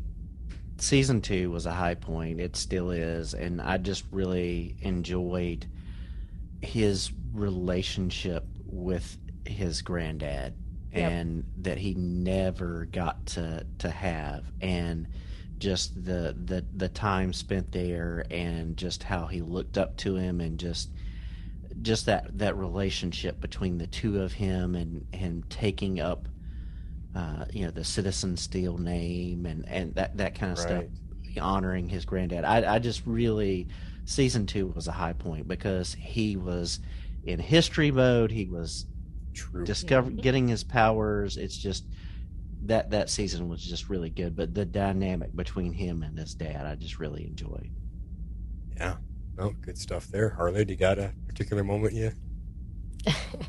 I mean, the one where he's actually like saying goodbye to his grandfather definitely sticks out of my mind. I just thought, Don't do this. I am so sorry, Nathaniel. No, you open that door. The explosive decompression will suck you out. If I don't, you will all die. I can do it. Let me do it. I have powers now. No, I won't let you risk your life. I have fulfilled my duty, protecting my piece of the spear. But I'm just a grunt. Now it's your turn. You can figure out a way to destroy the spear. Don't let it ruin another person's life. Your son is at mission control. He's there. He's waiting for you. Come on.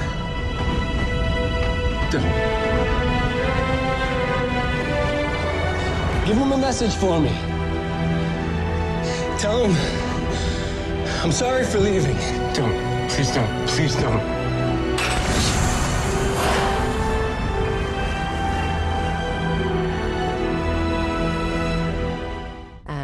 it's not a heroic moment, but I just thought it was a very well acted moment. Yeah, from Nick. So I would say season 2 definitely was some of the best acting we saw from him on the show. And I don't think that's necessarily a comment on his abilities or performances. I think it's just how the writing ended up going and how the direction of the show ended up going. And he just got more, they all got more powerful things in that season. And I thought he knocked some of those scenes out of the park for sure. Definitely. So, the moment with his father where it was very touching when he dies for a minute. Oh, yeah. That is a really good. When they're sitting above the circus. Yep. In Hayworld. Come on, Raymond Palmer. I return your soul to your body. What's happening? Where am I? I'm in Hayworld? Everybody's here. No, Nate. No. No. Ray. No. Ray, I'm so sorry. You can't be here. Come on. Ray, you can't be there. Come on. Hey, come on. Come on, you can't be there. Bring him back to life, Weasel. So I wish I could, Rory. But that requires magic beyond my means, mate.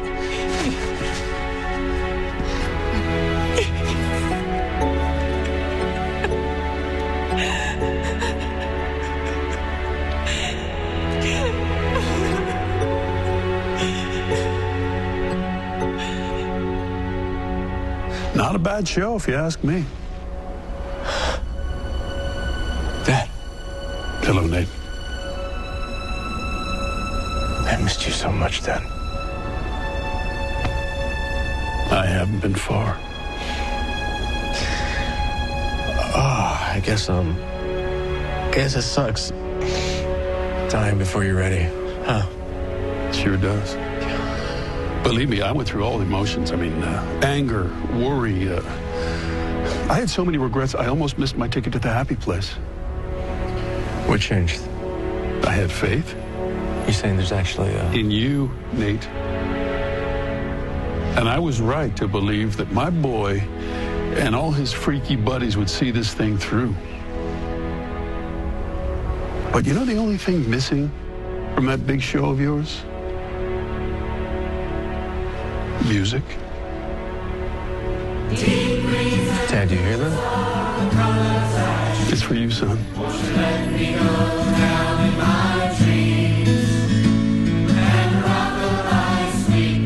Oh, come on, people! Do you want him to stay dead? Come on, sing!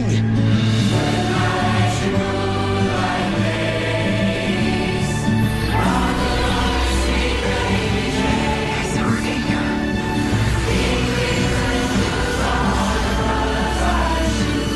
I love you, Nick.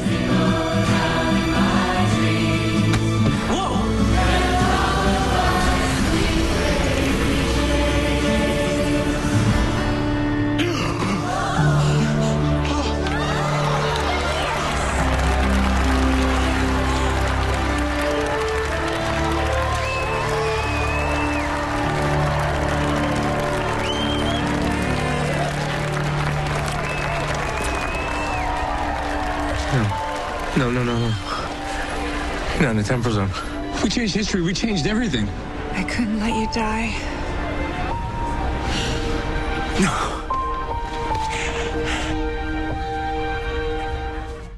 Farewell, Nate Haywood. Yeah. Yeah. That was a really good one too. Sorry. Throw It's that okay. one. So the rest of the team is like trying to decide if they're gonna try to make it to Texas, 9 years early, and then hang out, do whatever, or develop a new time machine. And then the Wave Rider and Mike show up, and they're all just like instantly relieved. But it's a trap. So Booster has had adventures, and he got caught, and I guess he's being used as bait here to capture the legends. And so in Booster Gold's history, he has worked with the Time Masters and the Bureau, but he also has worked against DC's Linear Men.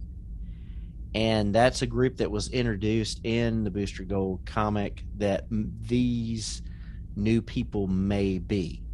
So I didn't get a chance to do a whole lot of research on that, but that may explain who they're setting up this other group to be. But seems like they're sending our legends to jail for their time crimes. So that's where we're leaving things. But I don't know. We'll see how they're going to escape from the Linear Men, if that's who they are. I don't know. We'll see if we get a season 8. See, and here within lies the conundrum here. However you pronounce conundrum. I've never known how to pronounce that word. But conundrum. See, anyway. Here's the problem. It could be a really cool setup for a new season. We've got our new villains, a new Time Bureau idea of who's in control of the timeline. How do we fight that? That's a cool idea. But then when you look at it, if we don't get picked up, and this is how they end it, our team that we've been with for 7 seasons gets put in jail, and that's how our show goes off into the sunset. That is a really, really angering finish. It could not get any worse than that. I mean, you might as well kill them and give us an emotional beat at least, not put them in jail to rot. That I just could not accept that. Yeah, probably. Yeah,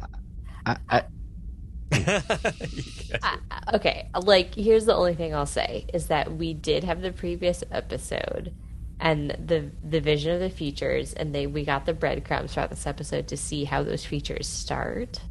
So if we don't get the next season for that closure and to finish out the story the way that we want to end on our own terms, I think we can all safely assume that we're not going to get to see how these jail crimes end up or turn out. But I think we can assume that they somehow either get out of it, get released, and still end up fulfilling their futures, because we've seen what their futures are, and it's not them in jail. That's the only only counter I have. I agree with you. I agree. It's kind of crummy to end on a cliffhanger, but I think that's why they used the last episode to give us very emotional scenes and a lot of closure and to make us feel as if the series were ending.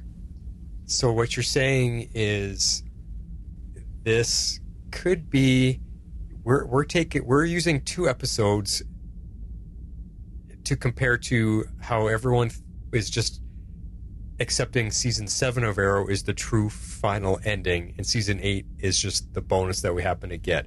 So an entire season versus season is coming down to 2 episodes. You're looking at it through the same type of perspective. Kind of, yeah. Second last episode is our true ending. Last episode, extra stuff, possibility of more, nah. Same. What Arrow it tied did. up loose ends. It gave a little bit more like closure, and like we saw those breadcrumbs for the future and how people end up where they're supposed to be, where we had questions like, why doesn't Zari have her totem? Do Sarah and Ava have a child? Yeah. Like, does Astra go to DC? Like, we get answers to all of that within this episode. Right. And so I think we can safely assume that their futures will play out, even if we don't get to see how they resolve this whole like Booster Gold business. Right. Okay. I don't know. Yeah, I'm. I can take that, but then I'm like, okay. I just really want them to end it on their own terms. But I do too. Yeah, I do too. I hope this is not the true ending. It's not. I agree. It's not a great one. That's the only counter I have. It's not a good one. Yeah. Okay. Well, let's see where our possible final favorite scenes are coming from. Let's get to those. Shape out an eagle! All right, X-Force, you lead the way this time. So I called this when humans need other humans. And so this is Astra talking some sense and Spooner into Gideon. So let's take a listen. I'll take that as an affirmative.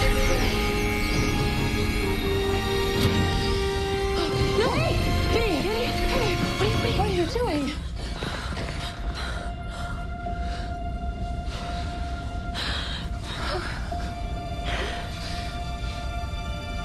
It's okay. I couldn't stand the thought of you all hating me. Why would we hate you? You made a mistake. Okay, look, we all make mistakes. The legends will forgive you. Forgiving yourself, that's the hard part. But we've got you. Don't listen to them. This is the sort of treacly drivel that polluted your mind in the first place. Can't believe you've been stuck on the ship with this bitch. We don't use that word on this ship. But I don't either, unless I really have to. Oh, she has been my only companion for so long. Instead of learning from me, my AI slowly became my teacher. Humans need other humans. One captain and one AI is a recipe for disaster. I mean, even Rib knew that he shouldn't be alone. That's why he brought all the OGs on board in the first place. Yeah. And he also knew that the AI should learn from the humans, not the other way around. I must reset Rip's protocol. You wouldn't dare. Yes, come on. Go. I'm warning you. You're a big blue head. What the hell are you going to do about it? Gideon? What the? Oh, download onto what?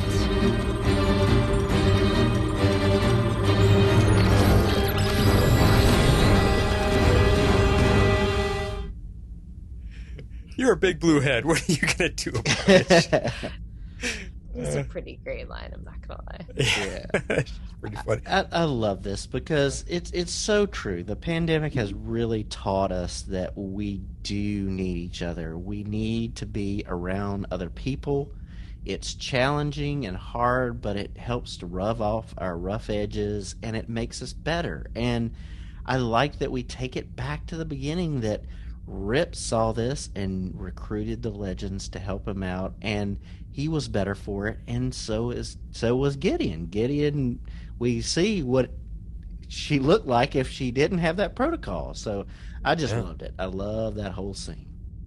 And she gives us a bit of information when we're talking about how long has she been on her own, because she actually says, I've been with her for so long that instead of me teaching her, it's now changed. She was teaching me, and that's why I've become cold and emotional. I'm like, okay, so they've been out on the timeline way longer than we actually think. I think so too. I think it's been way longer than 6 weeks for her. Yeah, totally. Yep. Good one, X-Force. All right, Harley, what do you got? Oh, actually, no. Let's play mine because I was going to say, I believe yours comes first. Yeah, mine plays right into. I think there's like a second and a half between our quotes. So I'm calling on our old habits, like Dreamweaver once asked about possibly bringing back the funny quotes. So I'm going to go with the funny here, and Harley's going to pick it up with a little bit more of an emotional one. So this one is Sarah Lanza, not right now. All right, so all we need to do is get the real Alan, and we're good to... Hi. Babe? Huh? Are you okay? Yeah, everything's great. I mean, who wouldn't be great, right? Look at us. We're in the middle of World War I. And look, one time ship has been stolen, and the other one has been blown to bits. Oh, Alan, he's about to die. But don't worry, because we have a plan to save him with a robot. And we all know how lucky that we have been with robots. So, yes, I am reveling in joy right now. Goodbye. 1 second. Wow. I don't think Katie Lotz has ever been funnier. That is probably one of my favorite things she has ever done. Yeah, and I must say, she nailed the pregnancy hormones and the craziness that truly brings. Oh, so funny. It was priceless, absolutely priceless. And that good. Leads right into you, Harley. It does. Go ahead and play. Okay. Hey. Look, I know things seem bad, but we're gonna get through this, okay? I'm pregnant. What did you just say? I'm pregnant. What? How? I don't know. You have to ask Gary. Apparently kissing is like home base for my species. And Wait. It's mine? Yeah. What? I'm so sorry I didn't tell you. I didn't think that we were going to get stuck in World War I without my powers. What happened to your powers? My invulnerability, I went to the baby. Okay. Hold on. Up we go. Come on. I can't. Come on. Babe, I can't. Oh, it's too much. Look at me. We just take it one step at a time, okay? And we'll just focus on what we can control. We can't control anything. What about, I don't know how we feel about the fact that I knocked you up? Huh? Are you happy? Honey, I am thrilled. Are you kidding me? Come here. Come here. Come here. We are going to be the raddest moms ever. Yeah. Yes. Shut the front door. Congratulations. How is this even possible? Alien biology. Just go with it. I hate to interrupt the very joyous and yet very confusing revelation, but I must remind you there is a battle going on.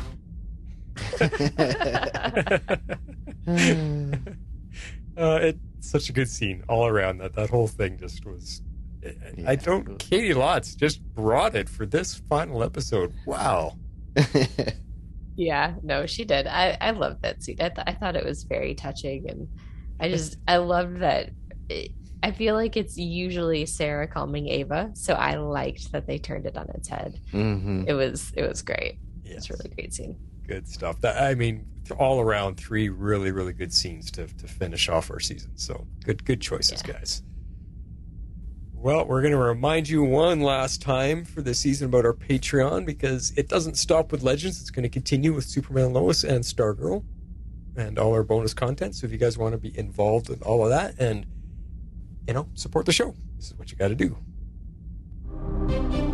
If you'd like to support our podcast, you can do so at our Patreon page at www.patreon.com/tomorrowslegends. Don't keep it to yourself now. Come on, baby, talk to us. It's feedback. Yeah, and we're going to kick it off with an email from Daryl Washington. Bishop is super lame, but he is good at making clones. I was going to say, how does Bishop come back into play here? What the? Yeah. I don't understand taking away Sarah's invulnerability. They did nothing with that plot point beyond giving Sarah a minor cut. I'm so proud of Gwen for holding it together when he went back into the battle. Yeah, that was a good point. He dealing with stuff he didn't even remember. So that is a good point. True, and going back to his Sarah comment, though, I mean, if she didn't have invulnerability and she would not have been able to go through the multiple attempts to stop that fix point when she was on the streets, and she had to stop those 3 guys one after the other because she kept dying over and over and over again. So if she wasn't invulnerable, they wouldn't have been able to get past that. I loved the Spooner, Astra, and Gideon family moments. Love is the greatest magic of all, and Astra has grown so much. I'm sure many of us called the Booster Gold twist, and I, for one, am patting myself on the back. I know there is a lot going on, but I can't say I'm surprised that the Spooner's new identity as asexual has been forgotten, or if it's forgotten, just conveniently never mentioned again. Yeah, she still hasn't told the rest of the team yet. So. Yeah, they didn't have time for a room to fit that in, so next season maybe? I don't know. Healthy communication... Oh, sorry. Sarah's breakdown happens when you hold too much inside. Healthy communication is key, even for the strongest among us. No offense, but Nate was deeply stupid running through mustard gas like that. Well, he didn't know. Yeah, I guess he didn't know. Yep. The final scene really bothered me because where were all those goodbyes when Mick left? His final scene, yeah. Yep. Yeah, I know. Mick didn't get any of that. Yeah. Just a porch scene. Ha! Yeah. Porch scene, X-Force. Well, yeah. No wonder Dominic quit. He was underappreciated. I hope the Legends don't do what Supergirl did, which is in the show when the seeds for another season have been so obviously been planted. Yeah. We all hope we can get a season 8. Yeah. Yep. We all do. Yep. It's true. Next up is The Watcher, and I'm going to read it, Harley, just in case, just to save you some tears. Yeah. Sounds good. Go for it. Hello, Legends. This is The Watcher, and we have made it to the Season 7 finale. What an amazing season, my favorite to date. To come off from with this finale proving that it certainly isn't the last. First things first, Nate is the MVP of this episode for me because that might be the last time I can actually say that. I'm incredibly sad that Nick Zano is leaving the show on his own terms, but I'm glad Nate finally gets the happy ending he deserves. I hope to see OG Zari again soon since we are keeping Tala though. This finale was pretty good, not my favorite, but pretty good. It wrapped up the Evil Gideon storyline in a touching way with our Astra Spooner Gideon trio coming together once more. I love those 3 so much, and Astra has definitely become my season MVP. The parallel of her not being able to fix the ship in episode 701 to her fixing it in the temporal zone is amazing. Mm-hmm. Yeah. We also got introductions to new plots such as Avalanche's baby, Biological 2, as well as Booster Booster Gold. We also met new time cops, which is a little confusing, but okay. Anyways, I just wanted to celebrate what I personally loved about this season and hope you Legends enjoyed it too. Fingers crossed for a renewal when the CW announces all of their renewals. I cannot say goodbye to the show yet. This has been The Watcher, hoping to sign on again for Season 8. Nice. Yeah, well, I'll save my thoughts. We'll talk about the season-ending stuff at the end of the feedback here. Next up is Comic Geek Kev. Good afternoon, Legends. Oh no. What did I just watch? Nate's gone? Booster Gold in the house? Ship? Legends arrested? AI Gideon gone, and Sarah is pregnant, and from what I can find, no news about a renewal? What the what? The show ended the season pretty well, considering that it's this show. Just kidding, mostly. And I think I wanted to come back. Well, that's shocking news, Kev. Yeah. You were so down on it. This was one of the best episodes of the show I've seen in a while. Some lighter moments, but quite a bit of action, use of actual powers, and enough drama to make it a real CW show. And the effects were mostly great, especially the AI Gideon robot when she got her face shot off. Oh, yeah, that was so cool. Right. Real Terminator-like. That was cool. Yeah. And Astra saving them by that flip teleporting to safety, very cool. I would have liked to have seen Booster Gold a little closer to his comic book version. But Donald Faison is a great addition, and I really hope they bring the show back and he comes back with it. And then maybe see him become a more accurate version. He's feeling what I was trying to get at, so okay. I feel a slight redemption. I'd love to see Sarah and Ava's baby and what happens with Gary and Gideon. Garion? There's the ship name. Yeah. And to a lesser extent, Behrad and Astra. I'm not bothering with the shipper name. And is it the Time Bureau who arrested them? Yes, questions. So many things I would really like to see followed up on. And Flash, based on what you said about B performing, I went back and rewatched that section of the last episode. I have to admit, I didn't pay much attention to the lyrics the first time, and I think it was well done for the scenes it played over for sure, but I just don't care for him performing. But you got me halfway there. Well, good. Anyway, I'm giving this episode 8 out of 10 Booster Gold golf balls, and I hope they have some news of renewal soon. Comic Geek Kev. Awesome stuff, Kev. Right after that, we got a voicemail by Perry White. Hey, fellow Legendaires. Perry White here with feedback for Knocked Down, Knocked Up, the season finale for Season 7 of Legends in Tomorrow. Uh-oh. Oh, no. I really, really wanted to love this episode, but I don't. I mean, Nate left, Sarah's pregnant, and Computer Gideon is lost to the ether, and to be honest, when the episode ended, I just don't know how much I cared about any of it. And that's not because those things were not big deals. It's just that for some reason, after the well-executed, emotional gut punches delivered in the previous episode, this one felt kind of empty. Let's start with Computer Gideon and Human Gideon.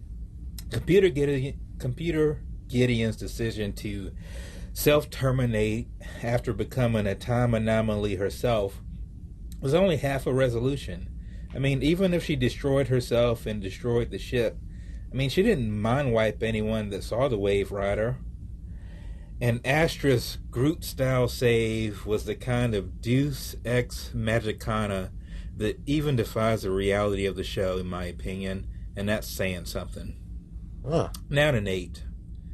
I mean, there was symmetry in his departure as he finally got to be a hero without superpowers, something that he always wanted to be when he first met him.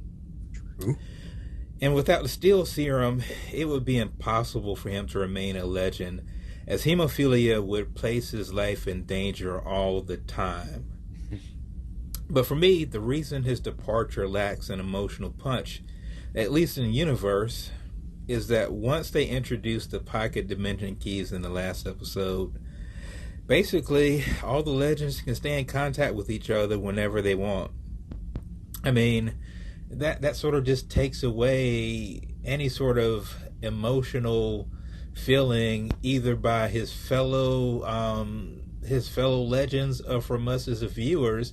Now, I'm not saying that means that Nate will be coming back. I mean, he might, but he might be gone forever. But truth of the matter is, in the universe, he's basically only a pocket dimension key away. And so that just seems to sort of take away the emotional aspect of his departure.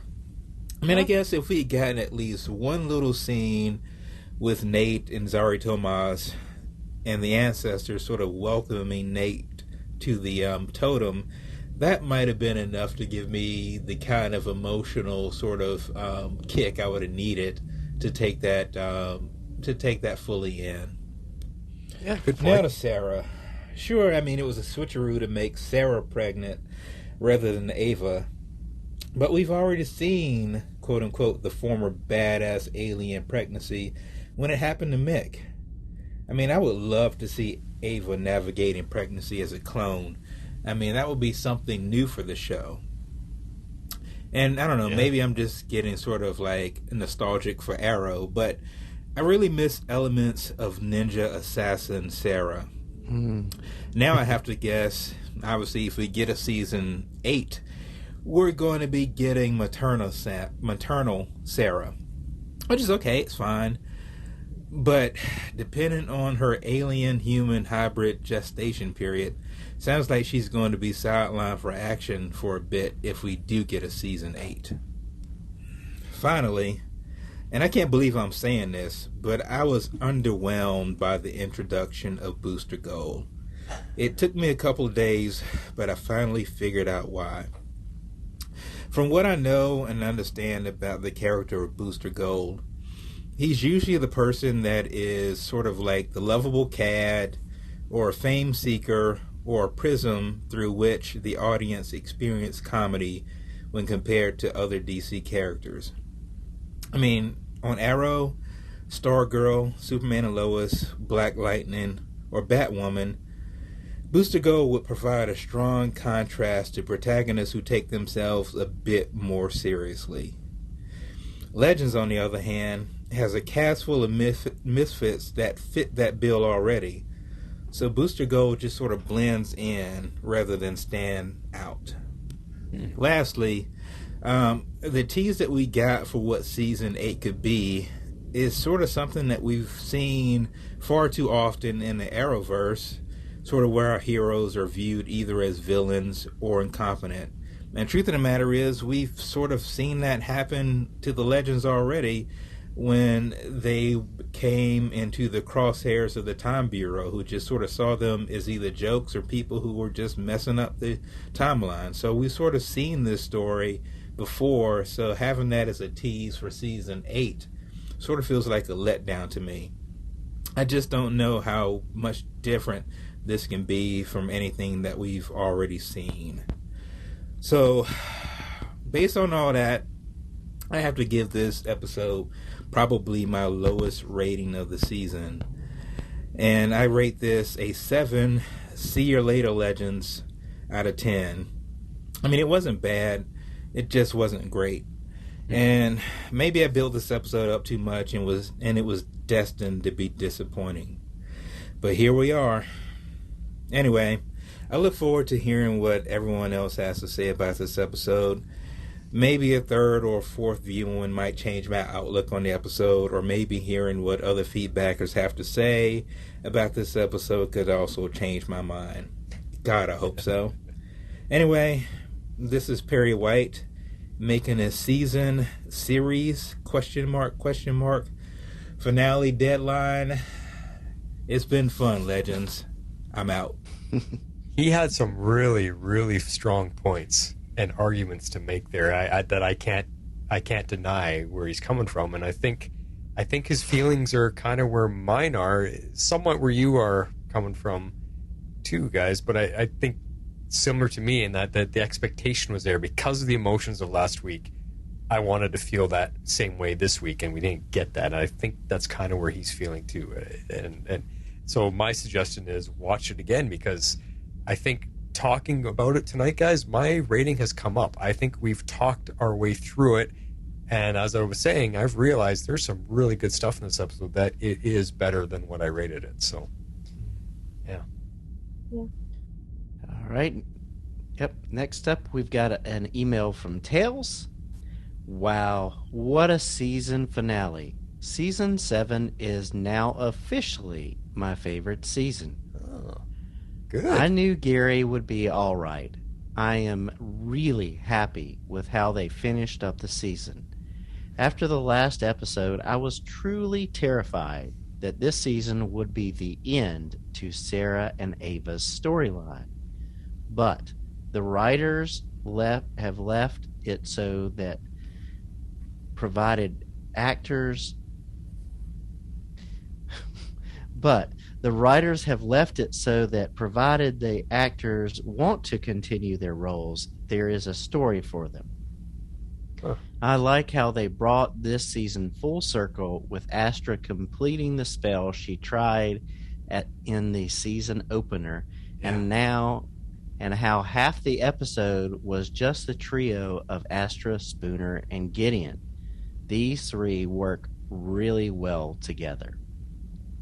The whole Sarah and Ava misdirect with the baby was fun, and Sarah's absolute meltdown after Booster stole the Wave Rider was my favorite scene. Then you like right what we in line did. with y'all. Yeah. This was a really good exit for Nate.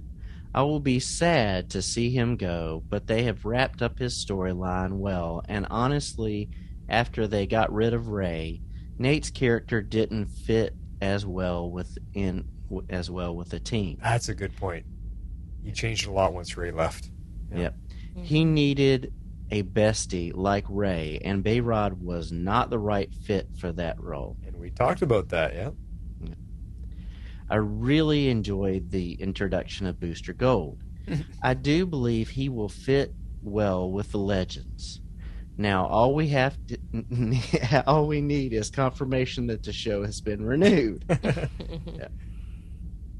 Overall, I give this episode 9.5 convenient alien biologies out of 10. It loses half a mark because in the scene with Robo versus human Gideon, Amy Pemberton's is looking at the wrong spot, and I can't unsee that now. Oh, I have to look at that. Yeah, That line of sight issue. Yeah, that stuff bugs me like crazy. Ugh. Yeah. This season wrapped up perfectly and gave us a good storyline to kick off next season. Good stuff, Tails. Holy, what a counter to carry. Those guys were total opposite. Yep. Fun stuff. Well, we're not done yet. We still got a couple more to go. And here's a voicemail from Patty Spivot, who we haven't heard from in a while. Hey, Flash Harley and X-Force 11. It is Patty Spivot calling in. It's been a while. I just wanted to pop on and say hello. I've been watching the show along with Flash for the season, and the ending here just I didn't expect, honestly, anything that happened in the finale, or the last two episodes anyway. So it was kind of twists and turns for me watching the whole time. I'm glad good Gideon survived and evil Gideon is gone. I'm super sad that Gwyn is gone, and extra super sad that Nate is gone off the show. Those are a couple of characters that I actually really quite enjoyed. I've always been a fan of Nate. Matt Ryan's going to be missed, but maybe they'll reincarnate him again. Who knows? The new character looks kind of interesting. I don't know if he's supposed to be a good guy or a bad guy, though, the way he came in. And yeah, I really don't feel like this is an ending for the show. I know that not knowing whether or not they have been renewed probably put a bit of a damper on sort of an epic finale. They've often given us a bit of a out with a bang type of thing. And this was just sort of a tiptoe into something that maybe could go a couple directions, but it's, all they could do under the circumstances. So I hope for your guys' sake and for the show's sake that they do have an 8th season. It would be pretty cool. If they don't, it's a tough way to end.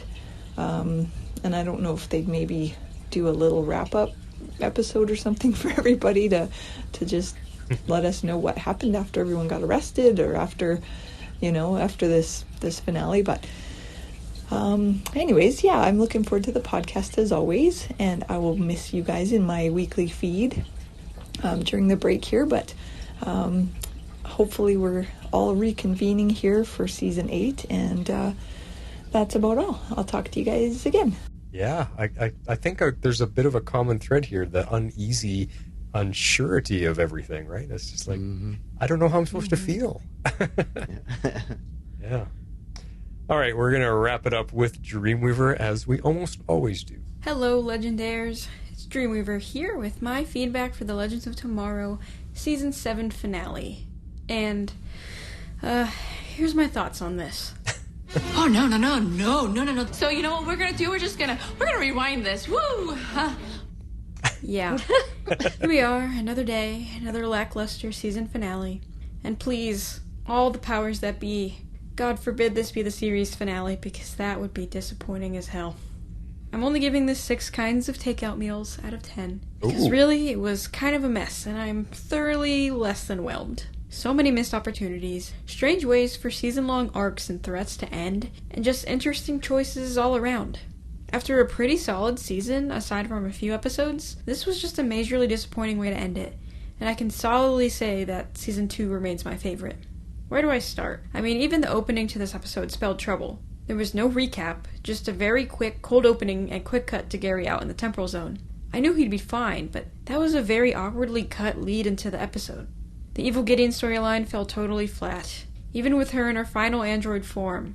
1, they sectioned it off to just be Astra and Spooner and Human Gideon, which is fitting since the season started with them as a team and sectioned off, but for the overall storyline, the other Legends not having any part in that felt like a huge mistake. I like that Human Gideon outsmarted her and caused a paradox, basically. The way they had them be saved felt very convenient, though, and a little trivial. I did like the fact that they brought it full circle and had Astra complete the spell this time to rebuild the ship, showing growth from where her magic was at the premiere. But I don't know, I just didn't feel much weight there. So we do get, in fact, Booster Gold, the first actual DC character to join the show probably since about Season 4. I'm thrilled about that aspect. If we get a Season 8, maybe that means they'll be more privy to add a few more. I wasn't super thrilled, though, with how they set him up. Him getting set up and played to think that he's more important than he is, with the time cops or whoever those are putting him at that fixed point, is on brand for his character, especially since they reasoned it out that that fixed point could fix itself, since it's a paradox in itself, but they didn't give him much depth here, or a huge reason to be excited to see more of him. Donald Faison is great, but the little bit we got of him here didn't do much. But he did give us the mention that he knew all of the Legends, which suffices to say that the Legends may have finally become the Legends of Tomorrow, whether in fame or infamy. And if they head into a final season here, if they stick to comics lore, then Booster is Rip Hunter's father. Rip's a pretty white dude, but it could still happen here. And it would be right on par with Legends and time travel fare if the Legends travel with Booster and basically bring their whole journey full circle by guaranteeing Rip chooses them before he's even born. While Rip didn't end up being the Fixer, which I still think would have been really cool, he at least got a mention. I know they've been placing them in the last few episodes to set up for a potential next season, but seriously, where have all these time travelers been? As far as canon goes, there haven't been any other formal time travels out there for seasons, and now there have just been a bunch out there, and also there's apparently time cops, or a new version of the Time Masters. I always thought they should bring that idea back around, but it also wouldn't make sense that the Legends would be totally unaware of these other time travelers. Okay, to Gwyn. He sees himself in the battle. Was that history changing since the battle started earlier? Or did he just forget that memory because of his PTSD? And was then beating himself up over how cowardly he thought he had been in the battle for years because of blocking that out. I'm going with the latter, because it was a good moment for him, but then it never really amounted to much after that. Also, younger Gwyn honestly almost looked like Hitler to me. And then after saving Alan, they didn't even recite the poem to each other, or get a real kiss. I felt like a missing moment there. Okay, Sarah's pregnancy. First things first, I definitely don't mind there being an Avalance baby. And I do not mind that it's a purely Avalance baby. I can definitely do without alien DNA and babies being involved as a storyline again, though. But it's kind of clever to avoid having to have a surrogate. Also, you've heard my thoughts on last season. You know what I think about Sarah having the alien DNA and invulnerability in the first place. And I was almost okay when it showed her cutting her hand and it not healing. I thought they were just going to explain it away somehow, like maybe it wasn't a permanent side effect of the DNA, and I would be fine with them setting up a final season with Sarah back to being a kick-ass mortal human, like she has been this whole time. But I also know that that was only set up to have Nate be the one to go through no man's land to save Alan as a final act and keep Sarah out of the action. And a final season, If we get a season 8 with no kick-ass Sarah if she's pregnant, and if they write her all for laughs while being hormonal like they did in this episode, I'm gonna have some words for the writers. And to Nate. I didn't know he was leaving. We had some feelings about it because of him wanting to move into the totem, but I really didn't know Nick Zano was leaving. Oh. It was good then to give him one last hero moment, but it was also odd. You can definitely tell they were running out of money for his steel effect because it did not look good here, and then they had him lose it. I thought that was part of his DNA and he couldn't lose it. Does this mean that his hemophilia is back? Because that's what caused it to go away in the first place. Also, Nate most likely would have known better than to run through a cloud of mustard gas. The send-off for Nate wasn't bad, but I also think it could have been much better considering the setting. Nate's first season ended in World War I. They could have had the opportunity to literally show him and us as an audience how far he's come by having him reflect or even see that first mission from season 2. They could have had him and Sarah looking out at their younger selves running around the battlefield as one of those unique storytelling moments that only time travel allows. And I know it was probably a different day in battle, but they didn't even make one reference to it. And that really upsets me. I mean, it was right there. But at least they had everyone say goodbye this time, and then they had him go into the totem the same way they sent off Zari 1.0. But I still feel like it could have had more weight to it, too. I barely felt anything. And then Gary and Gideon weren't even there. They weren't even involved in the final battle much. Honestly, though, and I feel bad saying this, especially with Gideon, but I didn't even notice they had been gone for a while until they showed back up. And now I guess the big question is, who are those time cops? Are they a new version of the Time Masters? I know I already said it, but I always thought bringing the Time Masters back would be fitting, or having the Legends create their own version of Time Masters to train and lead would be a fitting way to go out, but yeah. This being a lead up to all of them being in jail, or maybe perhaps next season they would open up with them being fugitives and getting away, I wonder what the premise would be for season 8. If it's the last season, it would need to showcase the last 7 years well and respectfully. That's mostly all I ask. Alright, well that's all for now, and I do hope that there's more Legends to talk about in the future. So until next time, your friend, Dreamweaver. Can't really argue with anything she says either. Everybody's got some really, really strong points tonight. Mm-hmm. And a lot of mixed feelings all around. Except for Tails. Tails was all in. Loved everything. Yep. But that's what it is. So I think, let's get the Legends writers to listen to us, listen to how people are feeling, and they'll be like, okay, we got to wrap this up properly. Another season. Let's do it.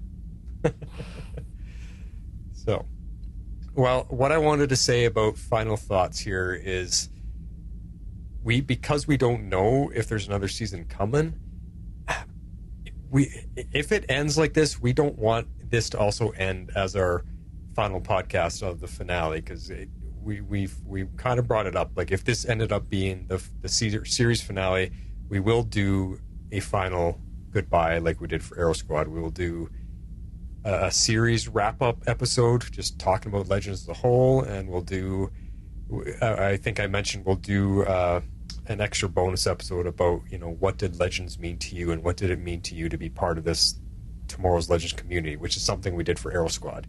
So 2 separate episodes if this ends up being the series finale, so that we as the fans can say our goodbyes to everything. Yep. So, but if it is season 8 coming, and I'm starting to lean towards there being a little bit more of a chance that it might, then we'll be back. And we don't have to worry about any of that. And me and Harley would have cried for nothing. I don't know about that. There'll be more tears to come when it does end. Yeah. We were just preemptive tearing up. That's all. Exactly. So with that, and then there is still bonus Patreon content coming for this episode. We're going to get to that next. But if you guys want to just remember to send in the thoughts especially for Superman and Lois, because we got quite a few more episodes of that going. This is how you do that. If you would like to be a part of the show, you can send in your feedback to Tomorrow's Legends Podcast at gmail.com. You can also reach us on Twitter at Tomorrow's Legends. We'd love you to join our Facebook page at facebook.com/groups/Tomorrow's Legends and become part of the community.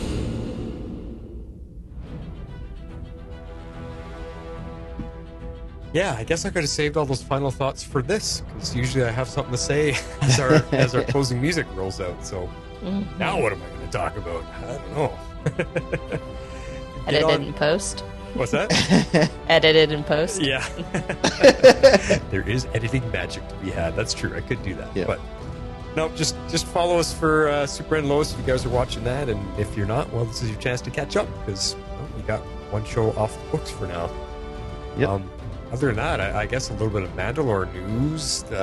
Obi-Wan Kenobi is the next show coming out. They just announced that Bad Batch is on hold until fall sometime, end of summer, early fall. So it looks like the next thing on deck for Star Wars is Obi-Wan Kenobi, which means there's a long hiatus for Star Wars talk.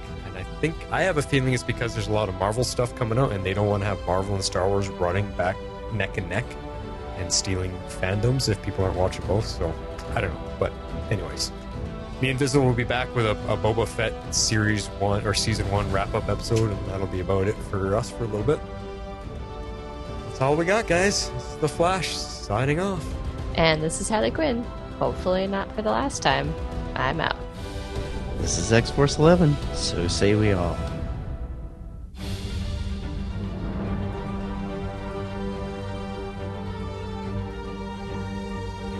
Tomorrow's Legends is not affiliated with CBS, Warner Brothers, or the CW. We're a fan-made podcast for entertainment purposes only and are part of the Cybercast Network.